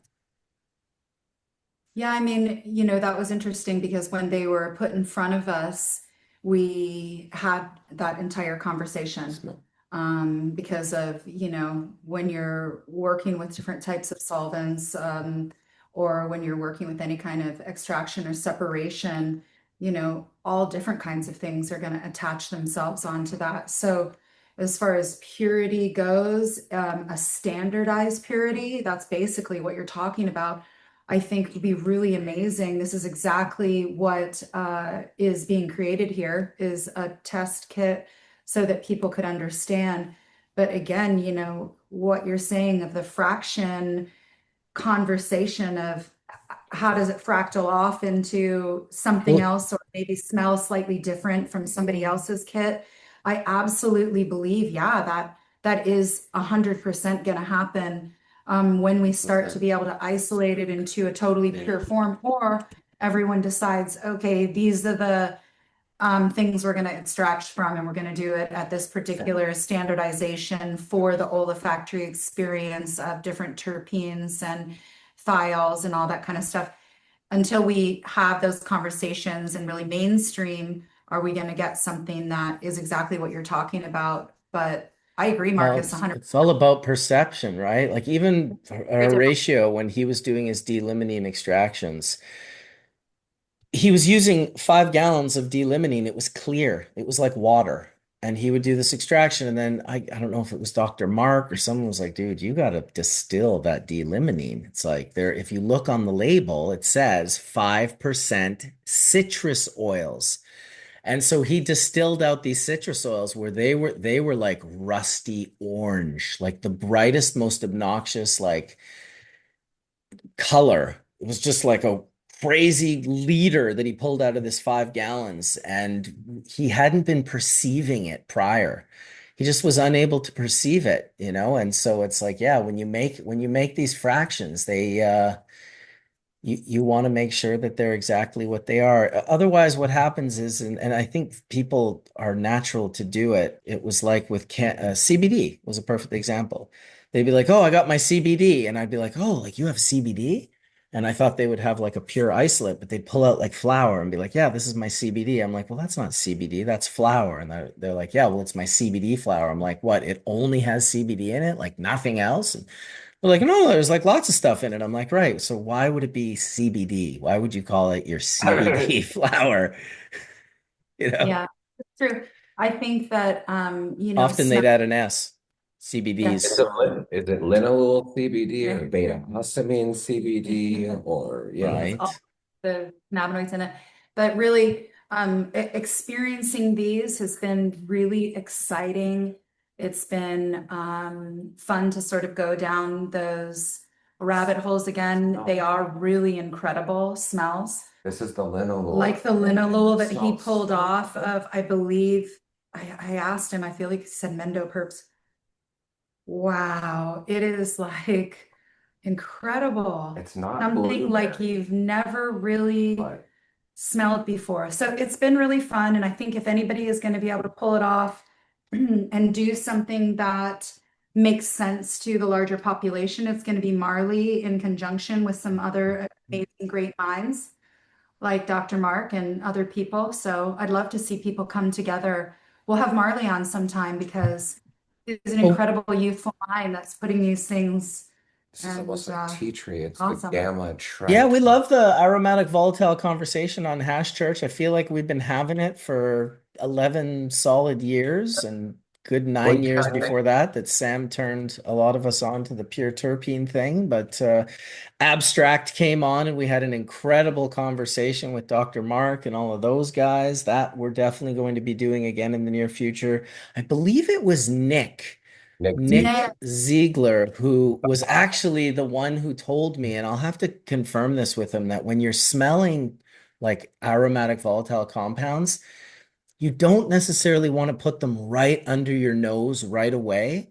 You want to like keep them at a distance and sort of waft in the lighter fragrance first. And then as it gets closer, you can smell the heavier ones. But I love the idea of learning, the sort of proper SOPs of sensory science when it comes to aromatic volatiles. I think it's very important to have like a testing kit and be able to have at least half a dozen, half a dozen to a dozen would be incredible. There's only really, so many main ones that seem to make up 90% of cannabis today. But how cool would it be to have uh, the Huckleberry Farms, Johnny's Whitethorn Rose, what is it? Not Celine Dion, but not too far from Celine Dion. Selena Diane? Selena Diane. Yep. Selena Diane. That's funny. As a Canadian, I'll never forget the name of that because it's so close to Selena Dion. And I She's want to our see a bottle of Valencine. That'd be really amazing too. I really love her. yeah, absolutely. I want a bottle of all of them. But my Me too. goodness. Well, this is also we're going to formulating new products together, and this is bergamot. So this is the food vibes.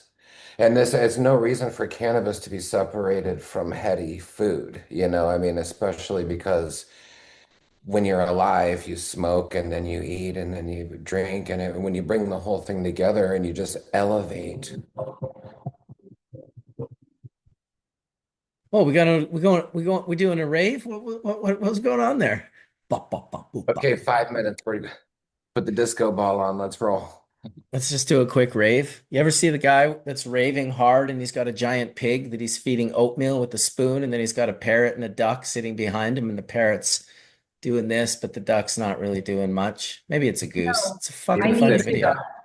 You Sitting need to duck. see it. The Sorry. pig is I need to. huge. The pig also wears shades, and it's always like a party. Like this guy is Put the raging. link up. We Put the we link did up. have a And I'll secret watch them. back in the day in our grow room. We did install a disco ball on a circular machine, little motor. That's pretty And sweet. every few hours, the lights get turned off and the disco ball gets turned on. And you would just like get loose and have a dance party to a few killer songs, like maybe Parliament or something fun like that. And then just reset yourself, have some spring water, and get back at it with some.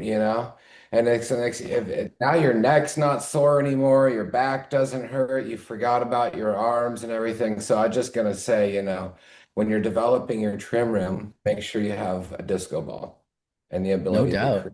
create a party. I would say the other best thing ever that I saw in a grow room was my friend Marty Blackpaw, who built the rest in peace to him, who built the zip line. I feel like that was like one of the most relaxing ways to experience a grow room ever. The grow room that he had it in was this giant door. It was like a garage with 18-foot ceilings that he just planted sativas right into the ground. And then he built like a whole second layer around it and a zip line that went out and down, as well as back and forth, obviously. It was a one of a kind. I haven't to this day seen another zip line in a cannabis grow. He had a bag pouch that I could slide my Ruhr into. So when I was on the zip line going out, I had my Ruhr bong with me so I could take like hash full mount rips off the stainless steel screens above the 10 to 12 foot growing sativas. Whatever Epic. happened to going the extra mile? You know what I mean? Like, Well, it's interesting that you would say that because going the extra mile on the door to his grow, there was a small, like 2 inch by 2 inch square sign, and it said, Give weed an inch and it'll take the whole yard. And that was the little saying on the outside of his grow. And I always chuckled at that. I was like, hell yeah, dude, it will take the whole yard. What a double entendre. Give Or weed give an it inch a and couple it'll of take the words, whole yard. or give it a couple of words and it'll take over the whole conversation every time. Yeah, that's for sure. Just for 4 hours every Sunday here on Hash Church, I'll tell you what, we are That's all. pulling it off. I love it. Um, Um, we had a story the other day where Lars had taken public transport all the way through from South Africa to Ethiopia, and he was talking about being on this lake in Malawi. with the You were Egyptian mouth smoking, breeders. you smoking Malawi Gold, and you said they had good weed there. Would you describe that for a moment, that experience? Yeah, that was no incredible place. I would highly recommend Lake Malawi to anyone. Yeah, dude. And it's not the easiest to get to, but it's incredibly beautiful. Yeah, I was able to get, I would say, some really good weed pretty easily, and just in a really relaxing period of time spent walking around, checking it out. Very beautiful. The lake is crystal clear, full of colorful fish that have evolved, isolated for the last 10,000 years or whatever. I don't know exactly, but very cool. Very cool. That's all I can say. Yeah, they got the mouth breeders in Lake Malawi, What is a right? mouth breeder? They're the fish that keep their babies in their mouth, their eggs, their newly hatched fry, they keep them in their mouth for like weeks. They're a very specific fish that's in Lake Malawi. The only reason I know this is because years ago I met a gentleman from Africa, and he was actually also from the UK, but he was also Jamaican. So this is the guy, I've told stories about him before. When he was in a room by himself, if he was talking, it sounded like he was talking to four other people. But he was legitimately just talking to himself. Like even just the Liverpool accent with the Jamaican accent, the patois and the Liverpool, those two were the most unique, different accents that you could possibly have. But I went to Jamaica. I met with this guy. I taught him how to make water hash. It was on this multi-million-dollar orange grove. He had a mountain of weed when I walked in, legitimately. It was a mountain of weed. I was like, he's like, yeah, can you turn that into hash? I was like, no, dude, I'll run like a couple of batches, but then you got to get like people to do this. Like, you don't want to pay my fee to do this. Like, that's going to be outrageous. So I made a couple of nice batches of hash for him. And he took the concept and the SOPs that I taught him to Malawi. And in Malawi, a lot of the farmers grow tobacco. And how it works there is they get maize given to them for the year, corn, which feeds their family. And then at the end of the season, they always owe more work because they consumed more corn than they gave of value on the tobacco fields. So this guy came in, he scooped a bunch of these tobacco farmers and he's like, we're going to grow cannabis. And he grew a bunch of weed and he turned it all into bubble hash. And then I think he took the bubble hash to like Liverpool or the UK and sold it all and did really well for himself. So that year, he told me that he was going to buy bicycles for all of his farmers. This is a big fucking deal for these guys, by the way. This isn't like the way your North American ears are hearing it is not how these guys receive these fucking bicycles. So he bought them all bicycles, all of his farmers, and he was sitting around the fire with one of his farmers who was old, like in his 70s, been growing tobacco for 50 fucking years or longer. And he sat across from my friend and he looked my friend in the eyes and he said, I grew tobacco 25 years and no bike. Mm. One year of cannabis, he got himself a bike, dude. It's fucking Wow. awesome. Yeah. And that was all from just showing a guy how to make some bubble hash. It's like you never know how you can affect people in all sorts of different parts of the world by just, I didn't have to on my vacation go meet that guy at his orange grove in Jamaica. Like I was comfortable. I was happy. I was chilling out. I had my own hash. But I was like, you know what? I need the world to have more hash. And I feel like Africa, Malawi is as good of any place. He told me all about the lake and these special type of fish. And Yeah, it was just really cool, man. I definitely have, since he's told me that, would love to go to Lake Malawi. It's it's Do so it. cool that you were there, dude. Do it. Yeah, You won't be let down. I will do it. I will do it. In fact, in Do it. less than 30 days, it's my wife and I's 30th wedding anniversary. We're going to be celebrating our 30th year of being together.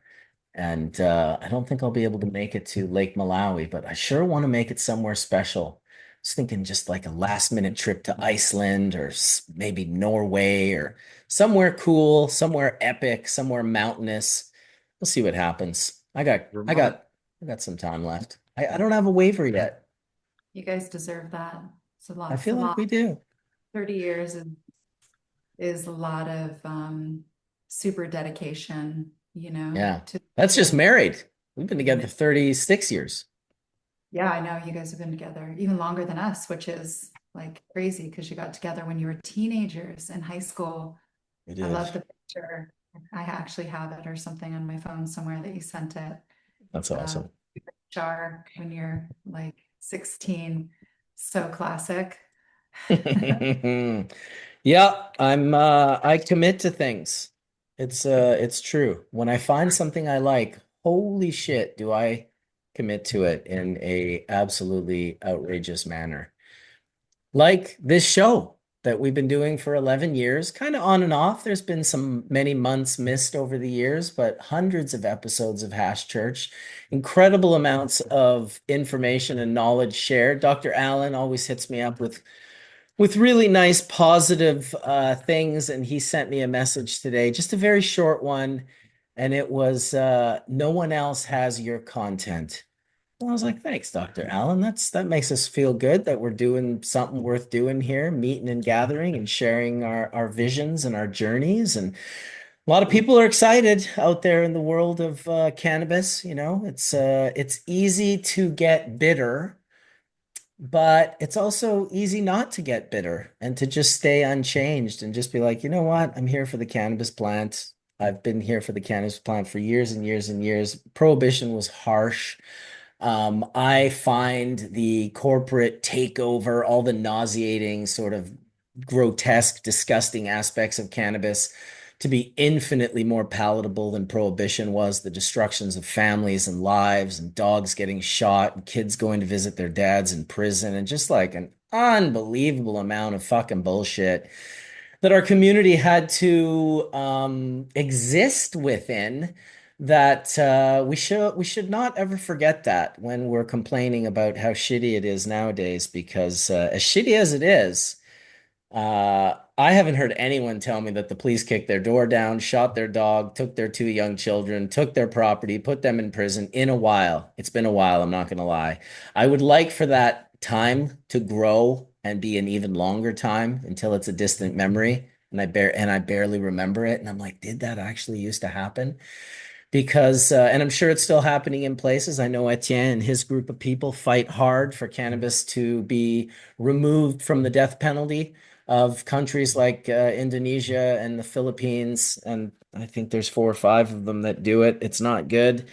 It's crazy and hard to believe when you live in a country that's federally regulated that instead of celebrating it, we mostly complain about it.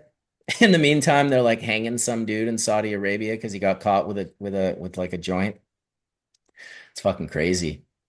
We're living in crazy times, I'll say that. But I do feel positive about it. I feel like the negative is shrinking and the positive is growing. That's a very black and white way to look at it, but I do feel it. I feel that whatever massive psyop we went through in the last 5 years, I hope that it's going to end soon. I hope we can get back. I will say this: get off of this and spend more time with people, and you will believe in the world again. That is the key. If you're too isolated from the world and you're getting everything through the screen, go outside and connect with people again. It's worthwhile. It's definitely worthwhile to do. And not that I don't love smoking bowls and dabs with all of you, which I'm about to do here right away, online through the screen. I think that's an amazing way to access it. It still doesn't mean you shouldn't go and put your toes in the water, get out there, you know, look up at the birds, get out into nature and spend some time with people. And if you do spend time with people, talk about cognitive things like art and music and passion. Don't talk about politics. That shit is going to divide you. It was created to divide you. Fuck, stay the fuck away from that shit. Just promote goodness because there's a lot of it in the world. I got to admit, there's a lot of it in the world. I'm And feeling I positive think today. that we're in a simulation, or if we're in some kind of a historical from the beginning to the end, and the earth is something that we live and breathe off of, then our basic cellular programming then comes from nature, comes from the earth. I think we could sort of all agree on that, because if you look at soil, it's identical to the biology told. And when we look at plants, cells and the endophytic system and the bacteria and the way that nutrition and airflow and uptake and redistribution, we're all a part of that system. And I just think that you really said it, Marcus.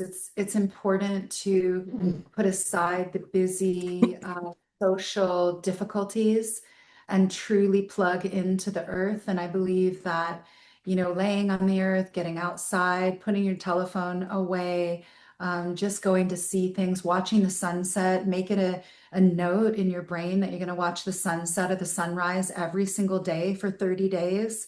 And like that stuff changes you. It reprograms us in ways that nothing else can, because it is our source. We forget. We're like, oh, the grocery store is our source. Oh, the dispensary is our source. Oh, it's the refrigerator. That's the source. Oh, it's my friends that are the source. Nope, it's the video game that's the source. But if we really, boil it all the way down, Earth is the Mushrooms. source. And I think that we can find that reprogramming once again, which we so deeply need in order for that frequency to rise and for all of us to ascend, which we are doing. We are doing. I'm feeling really positive today too. I think it's happening. I think as much dismal stuff that's happening is as much beauty and glory and rising that's happening.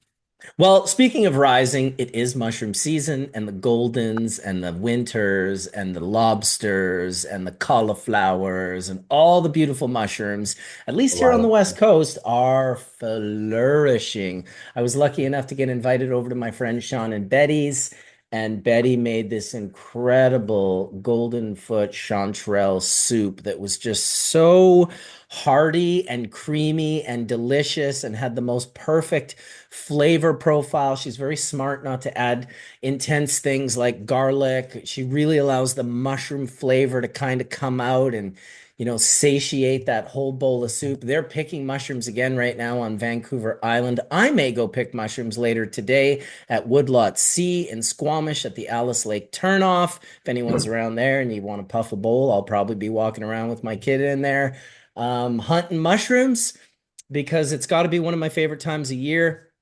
We get a lot of rain. The rain just creates these massive fruits. Like we got so many millimeters of rain in the last like 10 to 12 days and now right now it's just bluebird day, really nice fall British Columbian day. And I'm looking forward to going out and finding some mushrooms, some edibles, maybe oysters today. We'll see what we find.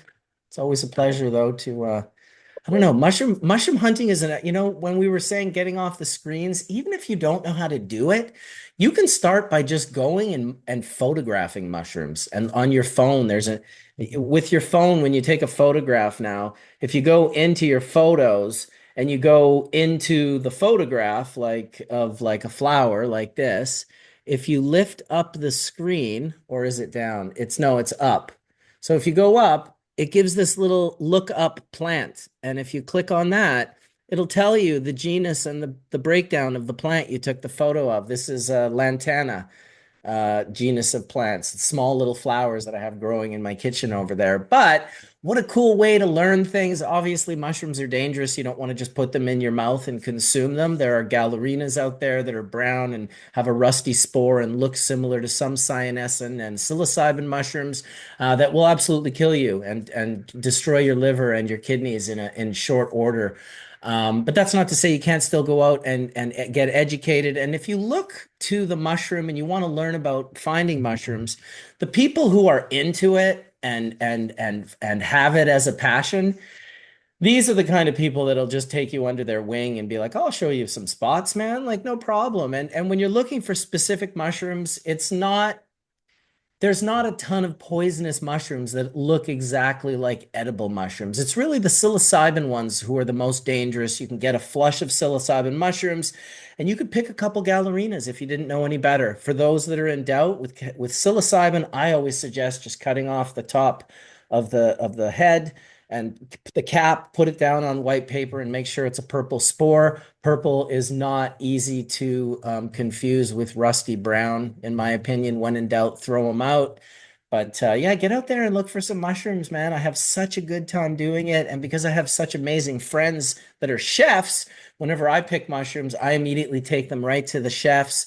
I think Merlin and I are going to do another mushroom picking show this year where we go to an area near his house, pick a bunch of edibles, and then go make some delicious food. And if you guys come back, do you come back, Josh, like up to Vancouver, or are you going to cut across to the middle of the state and come up through the Kootenays? Because if you come back, we'd love to see you. Depends on if we're going mushroom hunting, I guess, because we're going to be Of in Portland. course. Could either go Listen, as forward. long as it's before November 26th, which is when Whistler Blackcomb opens, then mushrooms is over for me, and now I'm on the mountain snowboarding for the rest of the winter. I 6 feel months. you. So we would like to come over to the coast to pick the reishi that grows on the Ganoderma oreganus reishi that grows on the coast. It doesn't really grow in the Kootenays in there. Neither do chanterelles. Exactly. There you go. So that's I want to pick that over on the coast. That's a special mushroom right there. I mean, look at that This gloss. is from my backyard. I picked this 5 minutes Really? from the back of my house. And when I found it, it was on a fallen tree over a creek. So it's got this Right. incredible, and this was completely upside down like this off the tree. So the tree was like this, and it grew like this, pointing straight down. And I left it. I found it and I wanted to pick it, and I thought, oh my God, first of all, this is the most incredible reishi mushroom I have ever found. This is the immortality mushroom Yes. as coined by the Chinese. A dual extraction from a Yeah. chemistry perspective, Dr. Mark, alcohol and water to get all of the alkaloids and compounds that are active in this mushroom and medicinal. It's super duper light. I left this thing for months and I went every day and checked, every day and checked, every day and checked. At one point it had snowed and I was walking through the mountains behind my house, like through the snow, and it was like this. Oh my God, dude, I can't even explain to you how fucking beautiful it is right behind my house with this little creek and this fallen tree and this reishi mushroom. And one day I go and it's not there. And I'm like, oh No. my God. I'm like, oh my God. And I look down and it's just like a beaver dam. It's fallen into the water and it's gone over to the kind of this tree and it's just got hung up. It didn't get taken down in the creek. And I pick it up and it's a reishi. So it's like, I don't know if you're familiar or anyone with this mushroom, but although it looks like wood, it is like the perfect Life jacket. bonk. It's so fucking dry. It must be like a pound or you know what I mean? Like it's not a kilo, I'll tell you that much. This thing weighs maybe 200 grams. I don't know. But very, very cool mushroom. And if you want to come pick one in my backyard, Josh, you're welcome to. We do. Also, Yes. it's a burn, it's a fire starter. Like you can you see the gills on there. If you pull the gills back and you put a Yes. little flame to it, and it's not just that it like holds a coal, it smells really good. And Yeah. in some cases, it's like smudging the air for sickness. You can burn the conch and kind of cleanse the air, We used to Mhm. play around with like burning conchs in our greenhouse and stuff for molds and all those things. And yeah, and it was amazing. It's fun just burning mushrooms. It's an amazing mushroom for sure. Look at that. We're talking about the reishi, and in comes Caleb Chen from PuffCon. I asked him if he could come in and share a little bit of PuffCon while he was there today. So I'm guessing this is what he's doing now. But listen, you guys should come. You should pick some mushrooms. You can't even tell the beautiful purplish red color on this mushroom So and how beautiful. perfect the outer flesh is. What an incredible conch. And a fire holder. Also, red belted polypore is one that the indigenous people here on the West Coast used often. It's much more readily available and findable. Reishi is kind of like, oh, I found a reishi. Like someone who's been picking mushrooms for a long time. When I found this thing 5 minutes from my house, I couldn't believe it. I'd been looking to pick a reishi for 10 plus years. So we've been using those mushrooms and those tree conchs in our myco canna caps for 10 or 15 years, for a long time. And then Hmm. growing hemp on our land, pretty craft style, but in a few greenhouses because it's a northern climate. Nice. Look at that hash stat structure. That was Tell fucking us something, awesome. Caleb. That's so cool. People are like, let's go get a picture next to the hash. Dude, a bunch of hash people everywhere. Is that a Caleb, slinger shirt that he's got say there? hi go say hi to Icewook and Maya at Ohm Edibles for us. She's at booth number 8. Oh, there's Static Room to the left. In Yeah, honor of Sam, show the hand. All right, there we go. Static sifting. Shout out from Hash Church. We appreciate you. Ah, Yeah, that's what's up. Static Room in the house. Static Room in the house. Yeah. Can't hear you, Caleb, for whatever reason. You're muted. We'd love to say hi to them. What's up? Hey, there Got you are, haze homie. hash? No haze hash? Damn. I'm a haze hash myself. I'm New York. Word. Well, looking for that haze hash. Think I'm gonna find it here? haze hash. Got to come to British Columbia for the haze hash. Hell yes. That's good. Dude, I love that they use the hand as their, right? This is like a company that's doing static sifting. Very cool. Shout out to Skunk Man Sam for fucking bringing it to the world, dude. What the fuck? Yeah, show us something. There you go. What do you got there, Caleb? Menu. Ooh, look at that professional one hand opening of the jar. What we do is a living soil organic grown. All living soil organic grown. I'm live streaming right now. Hell yeah, I love that. Shout out to the chat right now. Shout out to the chat. Shout out to Puffco. Shout out to Helios. Shout out to everybody that's watching. We're stoked to be here. Helios single source. Smells great. Hell yeah. Do it. We grow, produce, manufacture. Helios. Big up Helios. And Hidden Yeah. Forest. PuffCon is going off. That's another thing I would have had fun doing right now. Go down and see what's going on there, get a little booth, sit around, puff some bowls. Look at that. Pivot is packed. That's a packed pivot right there. Thanks to the Static Room for taking care of Caleb. Give thanks from Hash Church.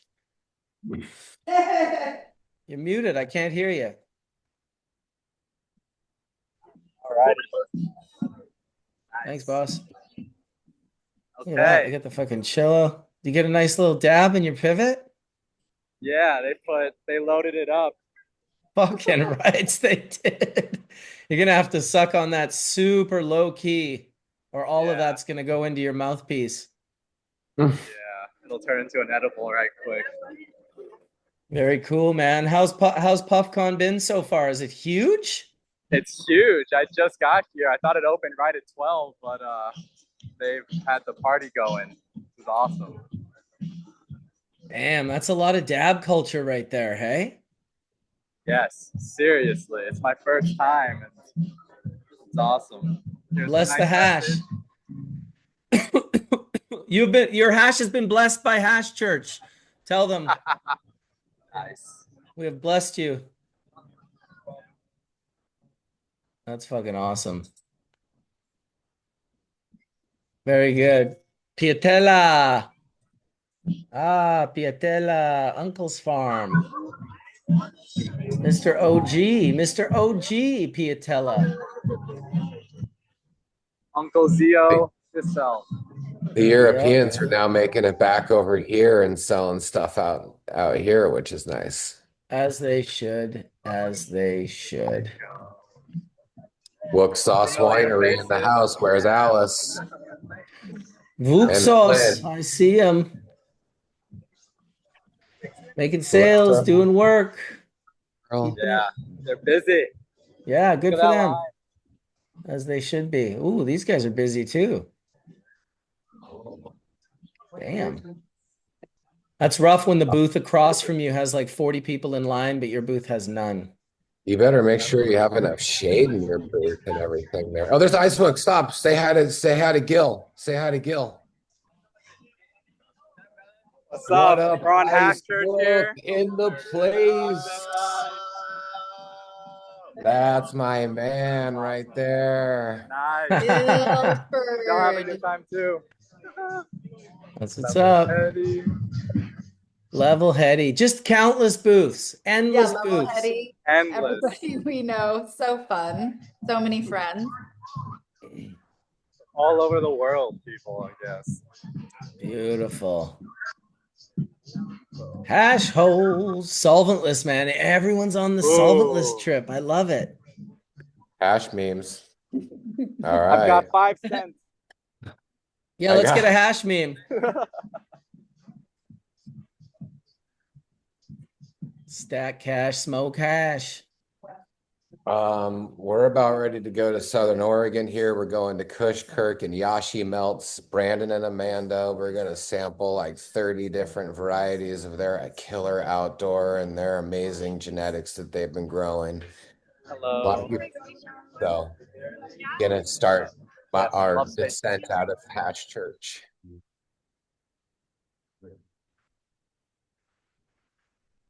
Beautiful seeing your products getting into New York as well, Colin.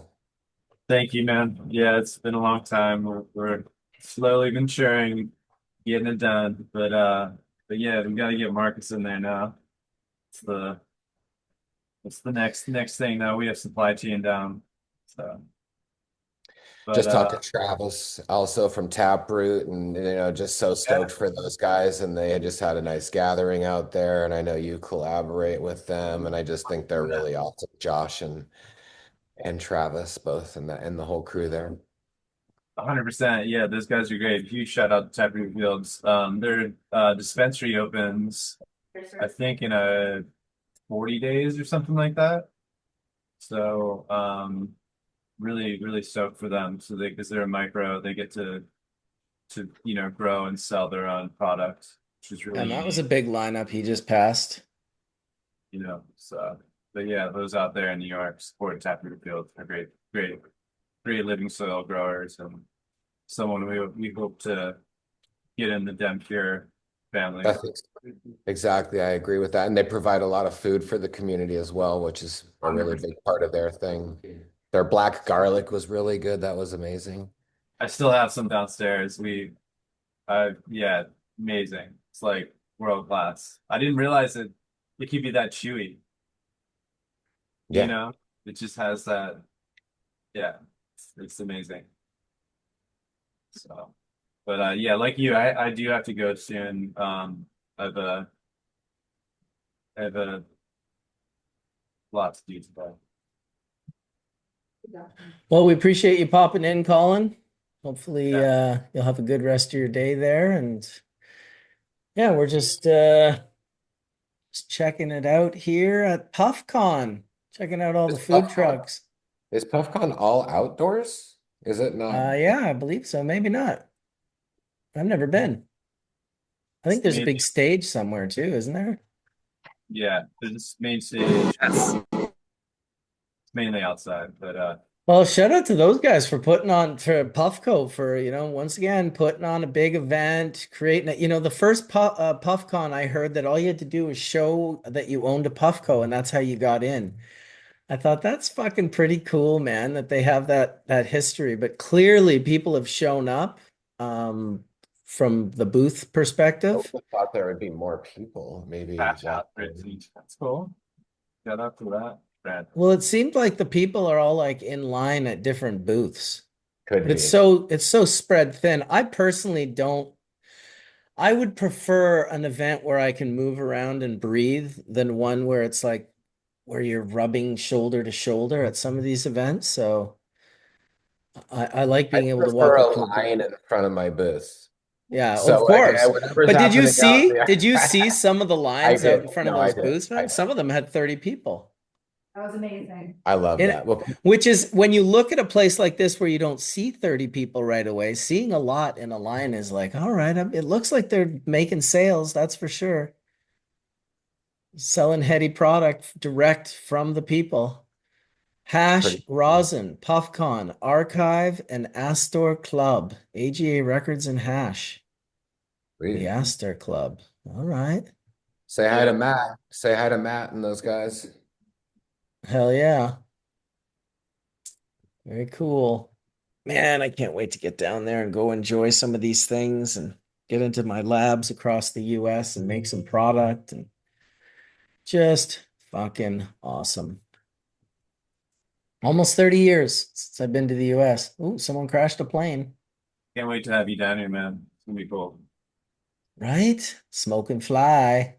They're like, We let's have just bring a plane. We'll bring a plane. That's how we'll set up and come much, in our plane. so much stuff we can do. I can't wait. It's all happening. Hey Marcus, I'm Yeah, gonna dude. bounce. I'm gonna go do a kayak around the island.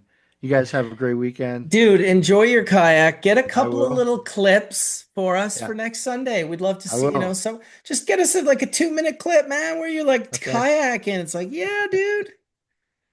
Yeah, it's too bad I can't bring the Puffco out there. I don't feel that stable on the kayak to do Well, that, don't you have a right? kayak? Do you have a kayak bag, like a waterproof bag? I do, and but I'm usually balancing my cell phone, and I'm paranoid about having my phone out there. So How long yeah. is your kayak? How many feet?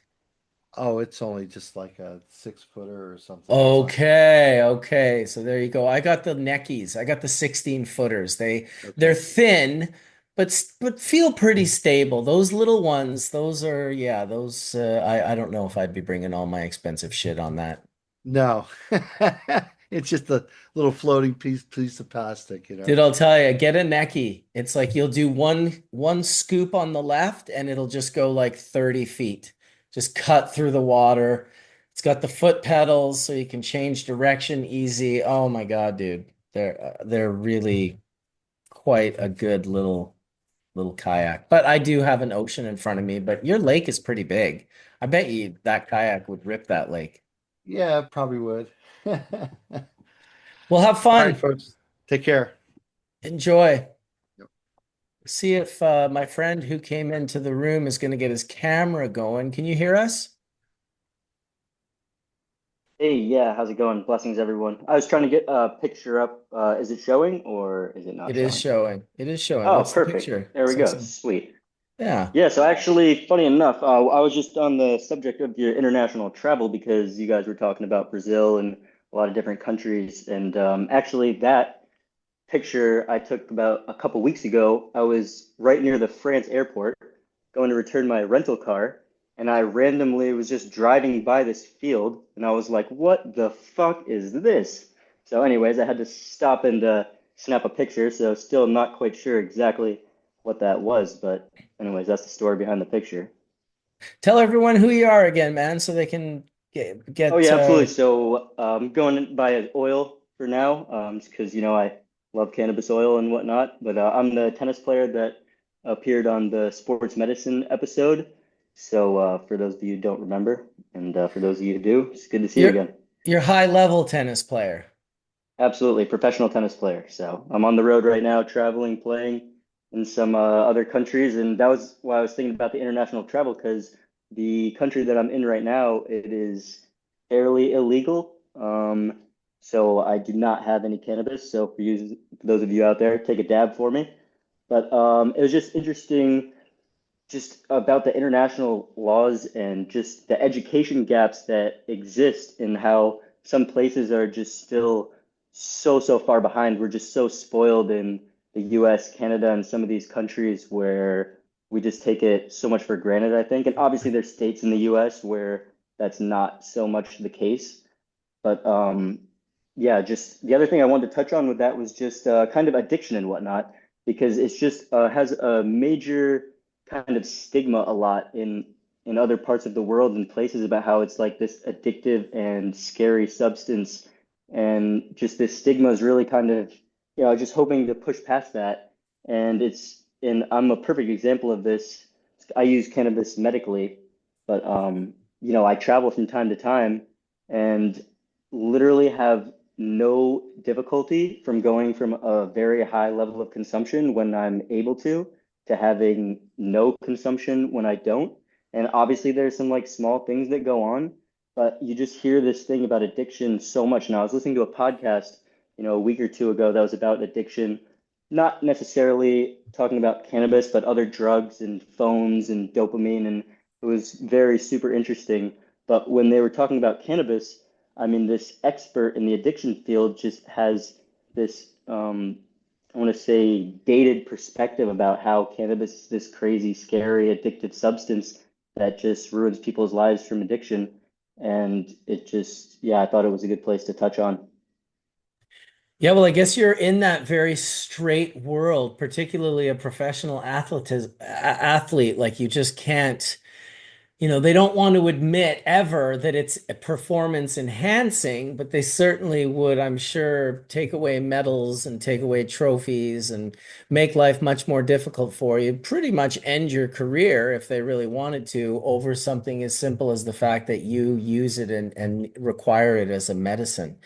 And then honestly, I said it earlier as well. I feel bad for that, but I also feel bad for the people that are just like, who's to say that just getting high and loosening your nerves and which helps with playing at such a high level is also not medicinal? Like, why can't the guy who just likes to get high also have the same rights as the guy who like needs it as a medicine? Like, I kind of feel like they need to be together. And what we generally do from a medicinal standpoint is the first thing we do is we try to isolate ourselves as far away from getting high as possible. We kind of push that. I know we did it for sure with hemp. When we got hemp growing in Manitoba, we were like, it's a distant cousin of marijuana. Like definitely playing the isolation game from like, oh no, no, no, this isn't marijuana. No, this is like hemp. They're different. It's like, in fact, they're not actually different, but we told the Yeah, and I don't fib. know if, yeah, and I don't know if it was Stuntman Sam that said it, but said it's hard to feel bad when you're feeling good. And I always remembered that quote because it was Dude, incredible. that was Indra, and that was an incredible Indra. quote. I also never forget that quote. It's hard to feel bad when you're feeling good. On that note, I'm going to take a big old dab of this Romulan for you in whatever country that's highly illegal that you're currently playing tennis. I hope you're crushing. I hope you're wearing Hash Church on your back shoulder. We're with you on the fucking court while you're just smashing balls that are coming at you. Like, I don't even know. Give us some stats like of the shit that you do. Like these balls are flying at what speed? Oh yeah, serves well over 100 miles an hour pretty much every time. Ground strokes usually in the 80s or between 60s and 80s. But yeah, so 60s and 80s and serves over 100 miles an hour basically every single time. So definitely Jesus coming at you Christ. fast. So anybody who says that cannabis slows your reflexes is, I don't know if they've experienced the same thing that I have. Right. Yeah, well, I hope for a day, one day, as long as they can all acknowledge that cannabis isn't like enhancing, right? It's not an enhancement drug. If they can That's what agree I with was gonna that, say.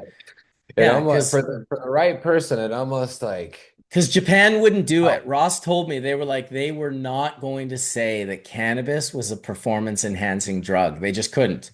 They were so against cannabis that they couldn't, even in that case of like, kind of being able to strip him of take his it. medal, right? Because it's not a performance enhancing drug, although it should be, because man, talk about it's a life enhancing drug. How about that? Yeah, Forget about 100%. I think it's performance. really, yeah, I think it's really individual with that because obviously there's some people that I've seen it with my own eyes that uh, can't They don't like it. compete or use cannabis. It does negatively hinder their performance. There's also people that it does positively affect the performance. So it really just comes down to like an individual level. So yeah, it's hard to make a distinction. So I think, and I'm glad they did that so they couldn't strip that person's medals. But that's the interesting place where it's hard to say that it's performance enhancing because it's not for everyone. But I guess there's a lot of things like that. So Did you play tennis in the Olympics? no, so the Olympics for tennis is really weird the way it's structured because there's only Hmm. like a couple people from each country, and even some people actually get kind of screwed out of that. There's an interesting story of I don't want to blow anybody's spot up from a country in Africa who definitely should have been and they weren't. Anyways, it's a long story with the Olympics, but no, I have not played in the Olympics. Okay. Me neither. I've got my dab for you here though. Just a little guy. Oh, definitely much appreciated. I'm feeling the vibes, feeling the hash vibes here today, so Taking it's hits nice to for you. pop in. That picture there almost looks like hemp to me, right? Is that just because in France there, if as far as I know, there still is a real hemp, and how do I say this right? Where it's like a cultural hemp scene still, where there is a lot of people, and where they're still weaving hemp and stuff, but not necessarily for the international market or anything. But there Yes, is. I was wondering the same thing, honestly, because you can see from the picture that there's clearly flowers and buds everywhere, whether they're, CBD flowers and buds or, quote unquote hemp buds. I'm not really sure, but I mean, there are cl clearly female flowers there. So, uh, Oh my God, your dab was delicious, bro. wish I could taste it through the screen, but good. It was fucking delicious. Now, it's not what I would say I remember Romulan being. He's got it as North American crossed with white rhino, white North American indica. The fuck is a North American indica? Anyway, Fraser Valley rosin, pretty decent. Thanks. Fraser That, Valley.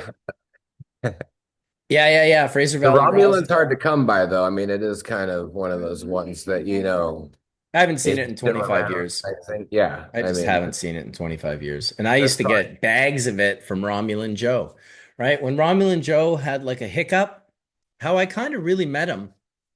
Hillary called me up and she said one of our Compassion Club growers, I don't know if he got busted or broken into. Basically, he had no grow and he needed funding. So I helped fund a grow for him. And I became friends with him. Joe, big dude, Romulan Joe. And he used to give me bags of Romulan. He'd give me like an ounce at a time, dude. It was like the most unique, just really nice. It wasn't like the greatest weed in the, it was just super unique and novel and different. It was like being given haze with everyone else in the room for the last year all had candy. Someone would get excited about that. Caleb would get excited about that. I am excited about that. Wasn't it So super heavily crystally, though? Doesn't it It have, was, it was, it didn't look any more crystally than no? Hempstar, from the Well, Kootenays, which Hempstar is certainly also wasn't pretty crystally as well, though. it is, but it's also not the greatest weed in the world. It was No. visually crystally, and they Yeah. loved it down south. And it was easy weed to grow up north and send down south. There was no arguments or disagreements, or Hempstar was a no-brainer. That's why everyone in the Kootenays grew it for a very, very long time. Supply and demand, after all. That was It an was great. innovator. Tell us something about PuffCon, Caleb, now that you're kind of stationed up and sitting down, And you smoking. just hit their dab, yeah. There you go. So that Tahiti Z, the quote He's not a unquote good one. most sativa thing, uh, definitely not hazy. But this is really cool. So I'm like right outside the VIP area, which is I think the only indoor area. But just sitting outside here is nice and cool, and it's really hot in the sun though. But it's definitely filling out. Definitely see this is just going to be a great old what's the term the young kids use nowadays? Dager, day rager. Day rager, dager. All right.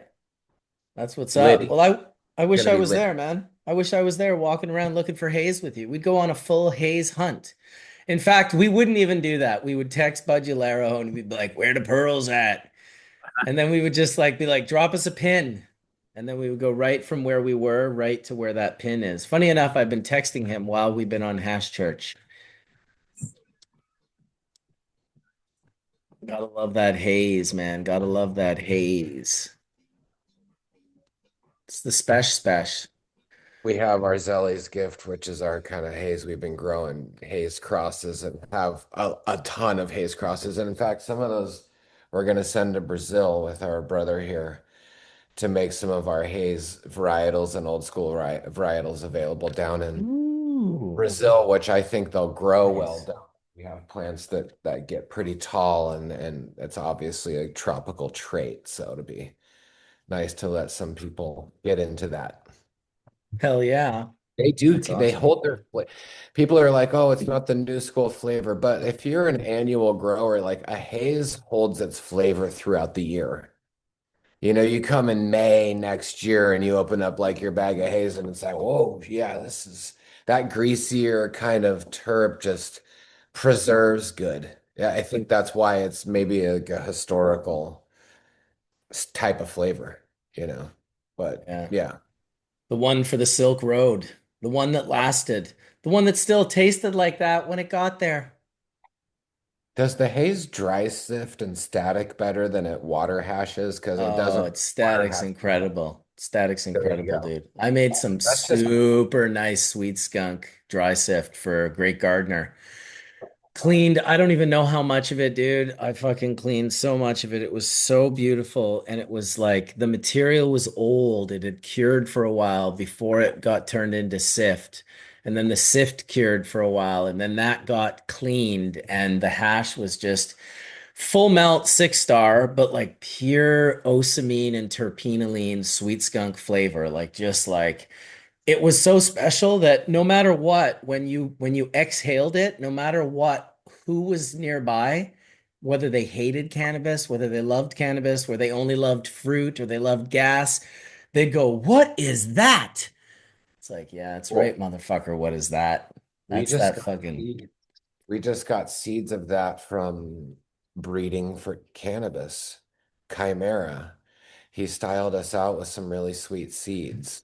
We yeah, got he has them. we He got this has he has Congo ones, I think, we got and that. We sweet got the skunk. the Yep. Congo sweet skunk and Yep. also original haze. I think I have those seeds as well. I'd have to get him to confirm though. I know I got them from the person's house he was living at the time. I just don't know if they're, legitly from him or not.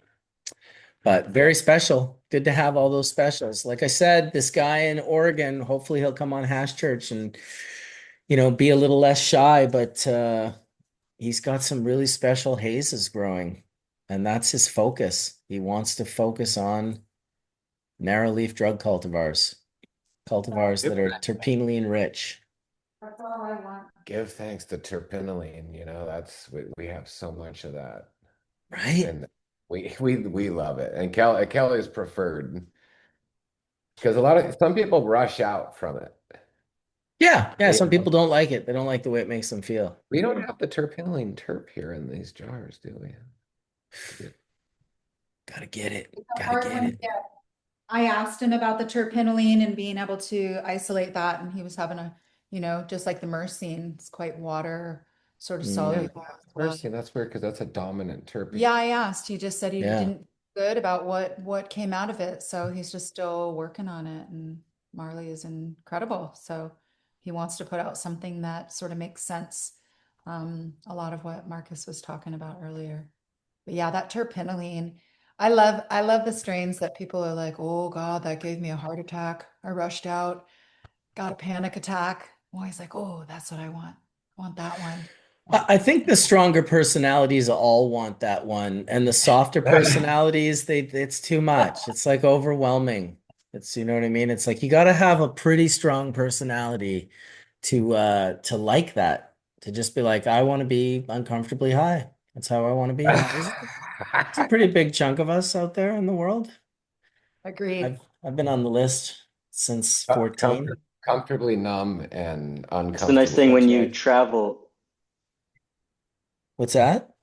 It's the nice thing when you travel to these faraway countries where you can't necessarily use cannabis. When you get back, you do find that uncomfortable high sometimes, which can be harder to find when you don't do that. So Well, I'll tell you, that's for a dude, no good matter no appreciation matter the there. country, there's always cannabis. And if you don't believe me, just ask Carlos Santana's crew because I must have hooked that guy up in like 19 different fucking countries on one tour. It's just like, yeah, dude, there's people that love cannabis. They want to come to your concert. I said, look, if you can give them a VIP. ticket to the show, two tickets to I never even asked for VIP. I just said, look, let them come. And often I would ask, geez, look at this guy. Often I would, that's funny, Caleb. I would just get them tickets and ask them if they could get some photos. You know, sometimes they'd get to go in that front row. Even if the seats weren't in the front row, they could go in the front row with their camera because a lot of my friends were photographers. And then they would just bring some weed to gift the band and then get their photos and get the free concert with them and their girlfriend or whatever. And it seemed like a good thing to do. No, you're 100% right. Just don't not always trying to go out and risk things, and yeah, it's just tough in that regard. Just going out and like risking things and No, don't you want to. can't. Yeah, exactly. So You that's You can't. the have tough more place. scrutiny than Carlos Santana when you enter the city. So you Yes, have a I lot would. of I would say people to so. talk to. He's got his peoples though. He's got his peoples, you know. It's like it is true. And now I would say it's probably easier than it's ever been in the sense of like, like a vape cart or like when I traveled to Guatemala, I had red oil with me. I had no vape cart, but I would take the oil and drop it onto coals from the fire, like a clean coal, and then I would just like boot that up with a little straw, and we were getting blasted with this oil that was for sure like, high Matuka. 70s, low 80s. Yeah, it was the OG red oil in the 90s that I took Yeah, to Central America. we And yeah, smoked just that. a shout out to this thing. Thanks. This is a little handheld portable rosin press. No So I way. travel with this thing Oh everywhere. yeah. So if I do end up finding some flowers or hash anywhere, I can just make a little squish on the go, bring my Puffco, and I'm set. Yeah, that's fucking what's up right there. You got to have the little like doot doot. The rosin was a Yeah. game changer. If not, you can just find a hair straightener somewhere and a piece of parchment paper, and that's it. Yeah, Thanks it's to Hash true. Church for that one. You're top on my list of heroic friends right now. So thanks, dude, for inspiring us. That's Oh, awesome. much appreciated. Blessings. Just remember your camera's on your ceiling now. Don't accidentally expose yourself. I'd feel terrible. Sam was doing it towards the end, Sam would be he'd be like this on camera and not realize that he was just off, not quite off of his camera. And people were like, I saw Skunkman Sam. I saw him. I'm like, yeah, dude, you saw him, dude. It's like, you know what? Little gift for Yeah, you you. get the corner of his face there for sure. Yeah, get a little corner. People be excited about it. They'd be like, oh, I saw a side of his face. I'm like, what an amazing dude that just created such excitement in so many people in the cannabis world, such inspiration. Definitely a huge inspiration. I'm glad he got to be here for Rosin. Glad he got to see Static Sift go public and be exposed to the masses.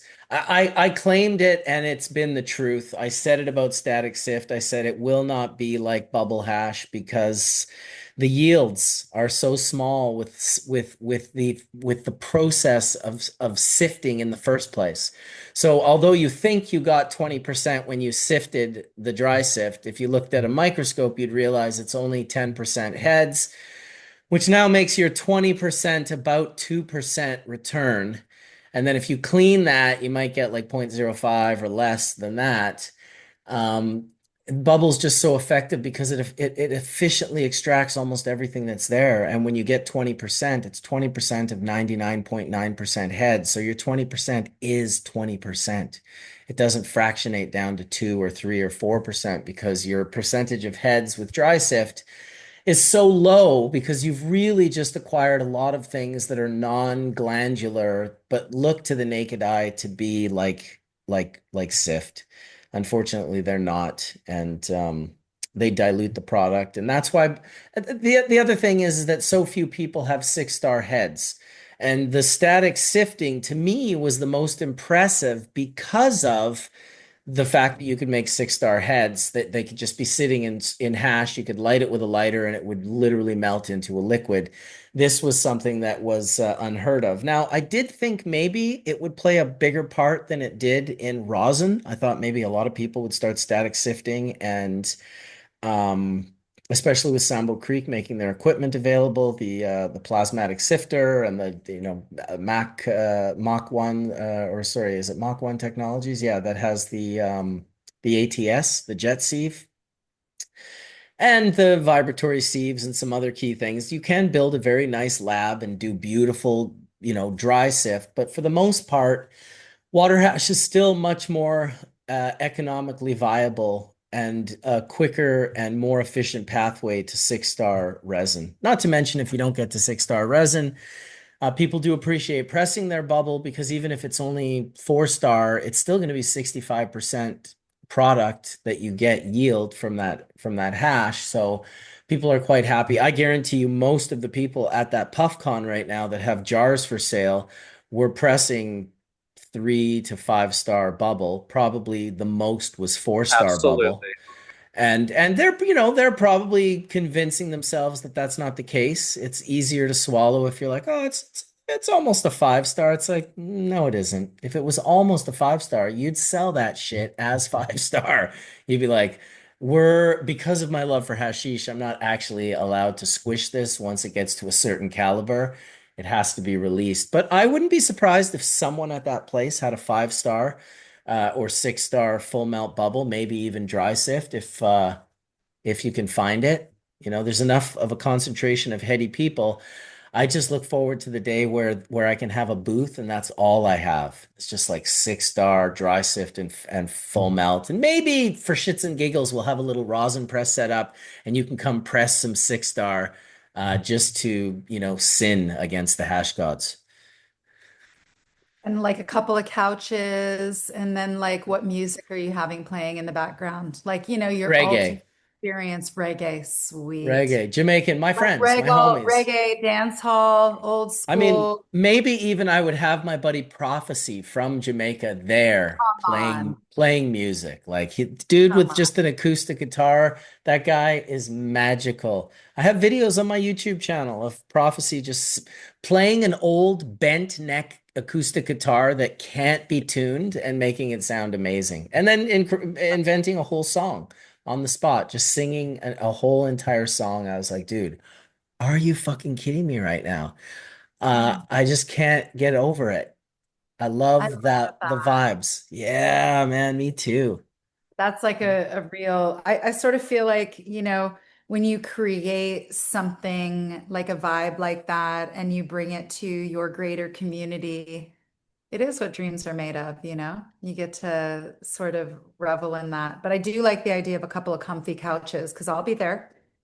I would want to, come and sit on your couch a little bit and partake in that live reggae music with you, only having 6 to 10-star hash.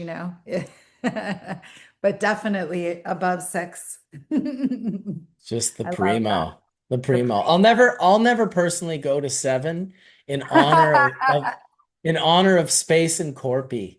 The highest regards to those guys for coming up with the rating system. And I remember a company in Yeah. Vancouver came out 7-star rosin. And I linked up with the guy and I said, you got this all wrong. And he said, well, what do you mean? I said, well, how is it 7-star? He's like, well, it's better than 6-star. I said, do you know what the star rating is for? He said, well, I thought it was about quality. I said, in fact, it's not. It's about the melt factor of the hash. It's about what level of melt that hash has. That's what the star rating was for. A And the three look is star. part of it too, right? Isn't the look I one? mean, really, originally those guys, it was about the melt factor because Sam and I had coined the term full melt. But what they noticed very early on is that people created different versions of what full melt was. So if you've never seen hash melt and you melted it with a lighter and it just sizzled, well, that's full melt because you've never even seen hash move before under a flame. And now there's every layer of that. There's 1, 2, 3, 4, 5, and 6 stars. 6 star being water. It's just like it melts like they could have called 6 star Skunk Man Star because his hash always melted into a liquid like unlike anything, like even faster than rosin. Like it would just drip right through the screen, immediately turn to a liquid not unlike water, not a thick, gooey, lava-y liquid, but like a liquid that just disappeared, especially because you were sucking through the pipe. Wasn't really a good combination.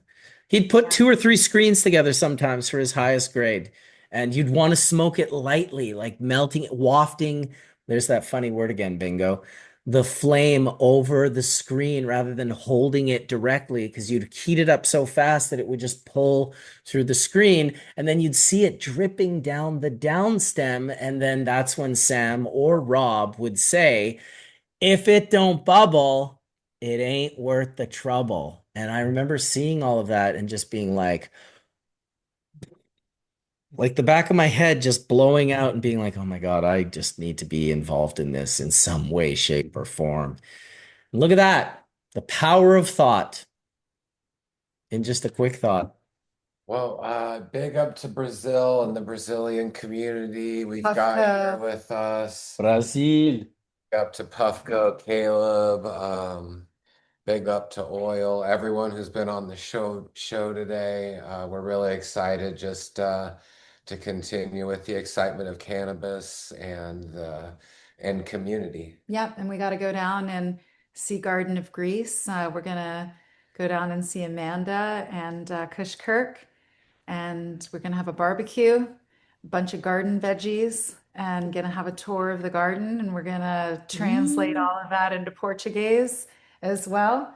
And we're gonna put it out to everybody because their garden is going off. It is absolutely beautiful, and we're gonna go catch the peak of it right now. And at the tail end, we'll Awesome. be all the farms and hopefully hit up Ganji Gill, who has a really spectacular hash garden going on with tons of varieties, and he really has a special scene going on this year. So we're really excited to see the flavors. A lot, big, huge pheno hunts and stuff going. Yep, and anybody in Northern Cali from here all the way down to there, give us a shout out. We'd love to meet up and have little sessions along the way. We have a few days. Hell yeah. That's what's up. Well, thank you guys for coming and sharing Oh, and love spending you. time with us.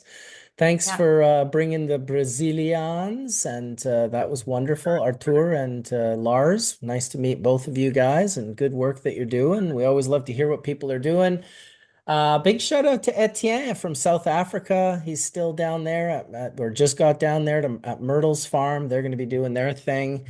And yeah, it's good to connect all these people that are doing things around the globe, you know. The sooner we can learn from each other's mistakes, the sooner, you know, like for legal cannabis in particular, it's always about directing the legal body of government, right? You're always doing that. Like in my opinion, find the country that's where you want to be now and direct your government to just go look at that government and just look at how they did it. Look, they did this, they built this big medical thing, it collapsed when recreational came in. We owe it to patients to do this in a way that we don't like undermine everything that we build with a much more profitable and easy to deal with model. Do you know what I'm saying? Because like the medical model, although when it's the only model, it's the most attractive model, it becomes the least attractive model, particularly for people who are really just trying to stack paper to deal with patients because patience is like not like dealing with someone who bought a recreational product at a gas station.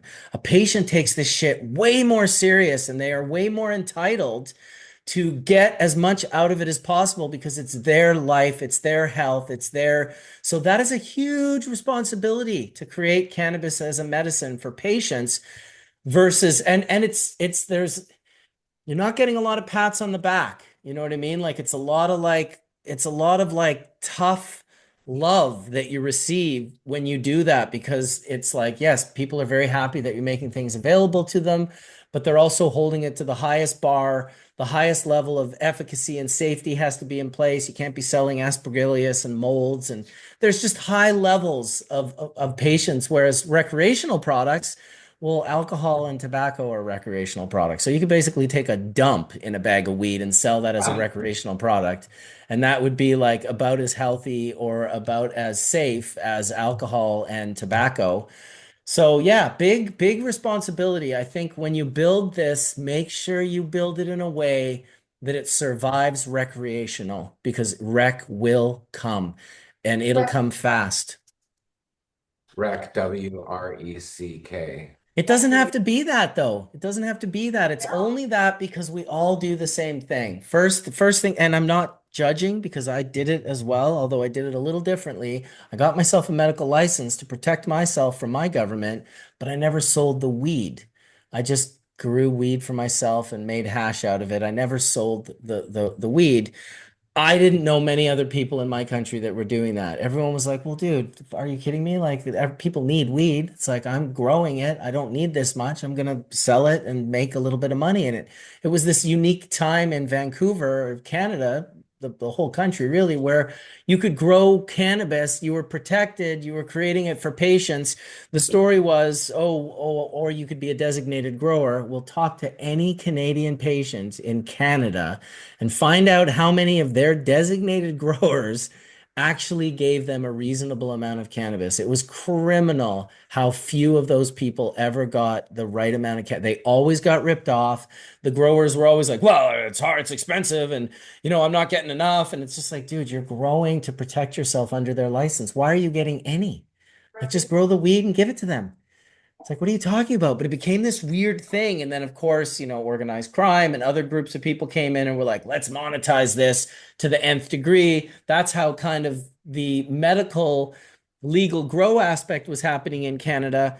And then it went, suddenly to the store model where you could buy it legally with a license. So I just hope that the countries that are behind Canada, you learn from their mistakes. They spent millions upon millions of dollars to make these mistakes. Don't just follow it blindly.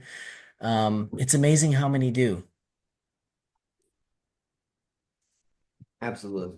Absolutely. Oh, apparently I just spit an awesome ass quote, but I don't remember it. And it's funny because he said B-Man doesn't even know he just spit that awesome ass quote. I'm like, I have no idea. He said, that's trending for sure. I still don't know what the fuck he's talking about. Read up my comment. No, I don't want to read up your comment, dude. Just say, oh, you can shit in a bag of weed and it would be as safe as alcohol and tobacco. That is Yeah.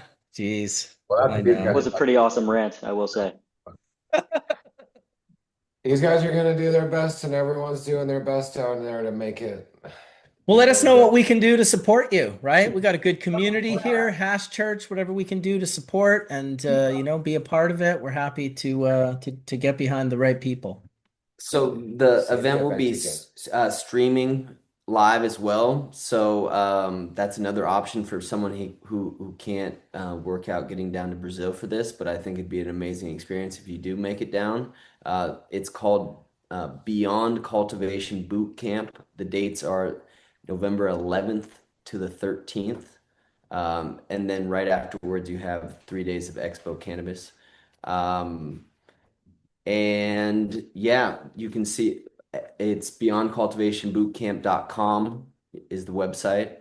And Dragonfly gonna be there with us, so we're gonna be having the Legacy Lounge as well at the Expo Cannabis São Paulo this year. So I think next year we can even think even bigger, right? I'm looking forward to it. Yeah, having the Looking forward first to it. 10 pure certifications across Brazil. Yes, Yes, exactly. so many things that can be done. I have been dreaming so much about this event becoming something like much larger than just us. Like I want to bring everyone to Brazil. I want to make Brazil like pop in the scene. Because there's so much potential, so many people with good heart that want to be part of this. And I think BBC Bubble Man can be with us maybe next year, right? For sure, definitely. That would be a dream come true. You know that, It's because too we much. would just be laughing our faces off in the Legacy Lounge all day. and getting some really good content. So you're in. We already talked about it, that we wanted to make that happen because, of course, when we're talking about Legacy Lounge, I think of you and all of your hundreds and hundreds and hundreds of shows and everything that you've put into this to, you know, bring it to where it is. You know, you've done your part times 10, maybe 100. So having you there would be an absolute dream. Give thanks. I love it. Here's Dr. Mark's kayak video. I don't know if he's using like a flip phone from 1989 or why it looks so fucking depixelated, but there he is. Yeah, that's so awesome. Just Fuck yeah. before the Thanks for the Portuguese kind. guys go, I was just wondering, is it legal to buy cannabis in Brazil right now? Yeah, through a prescription, you can buy legal weed. Most Like for a extraction, foreigner, though? yeah, for a foreigner, you can still have it. You Okay, can have yeah. a prescription, so Really? it's by the same. How do you get it? You just get a prescription, and then you become like sort of a broker. Like, do you find a clinic, or? Doctors will just, you can find a proper doctor like that Okay. are aligned with this idea that cannabis should be like the number one. Well, I prescribed. know people are afraid when they go to their doctor to request cannabis over other drugs, but you'd think this would work in your favor, Oil, when you're in new countries and you're a medical cannabis patient in your country already. You're not looking for any other drug other than cannabis. So you just go and request, I need a prescription for cannabis. It's my medicine back home. I'm unable to travel with it because it's illegal. And I wonder how that would change things if you had a medical prescription for the country that you're competing in. Are you allowed to use cannabis during that time, or do you just still avoid it because of drug testing? Yeah, so more or less that's well, more or less that's what I was trying to figure out because I do use cannabis when I'm at competitions. People are able to get exemptions for cannabis in the World Anti-Doping Association. So it is a possibility for people. Like I said, I travel with my little rosin press, so I do use cannabis when it's available. And also for me and for other people too, that could help. If someone else is traveling to Brazil and they are a medical patient, like what does that look like? I go there and then I have to search up this doctor and then they're able to prescribe me in that country. That's what you're saying? You would need to get a prescription from a doctor and then an authorization to visa body, and then that will have like will be input into a sort of list of allowed products in Brazil. Because as long as CBD and the in line with the THC amount, you have this authorization, so you can travel in and out through the country. Well, I think you got to divide it into two parts. There's importation. So patients have the opportunity or right to import it from outside of the country, or you have domestic production. So if you came into Brazil, you have to get a prescription, and then you choose between those two options. The associations oftentimes will have a medical professional that's aligned with them. So it would be more about joining an association, and then you could get the appointment, usually digital or remote consult, and you do that, get your prescription, and then with that, you're able to purchase within the association.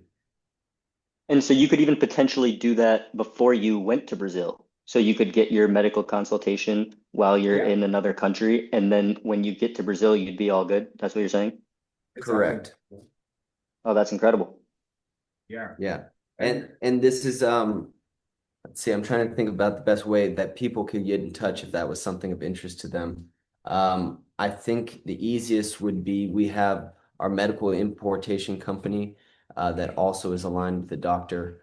And that would be the easiest. It's ogcannabis.com.br, which is this suffix for Brazil. And it's you could just contact us, either the WhatsApp button there, or there's a contact us panel, and we could help direct people interested in doing that if they were coming to Brazil. And I think another interest point about Brazil is that you can request now through a lawyer the authorization to grow your own cannabis as well. That's something that's not many countries have done in the past. You know, that is kind of like costly, I can say, can go between 5,000 and 10,000 reais, which is like between $1,500 and anywhere from 3,000. So, but still, like you can do request authorization, grow your own cannabis, and do your own medication through these legal requests.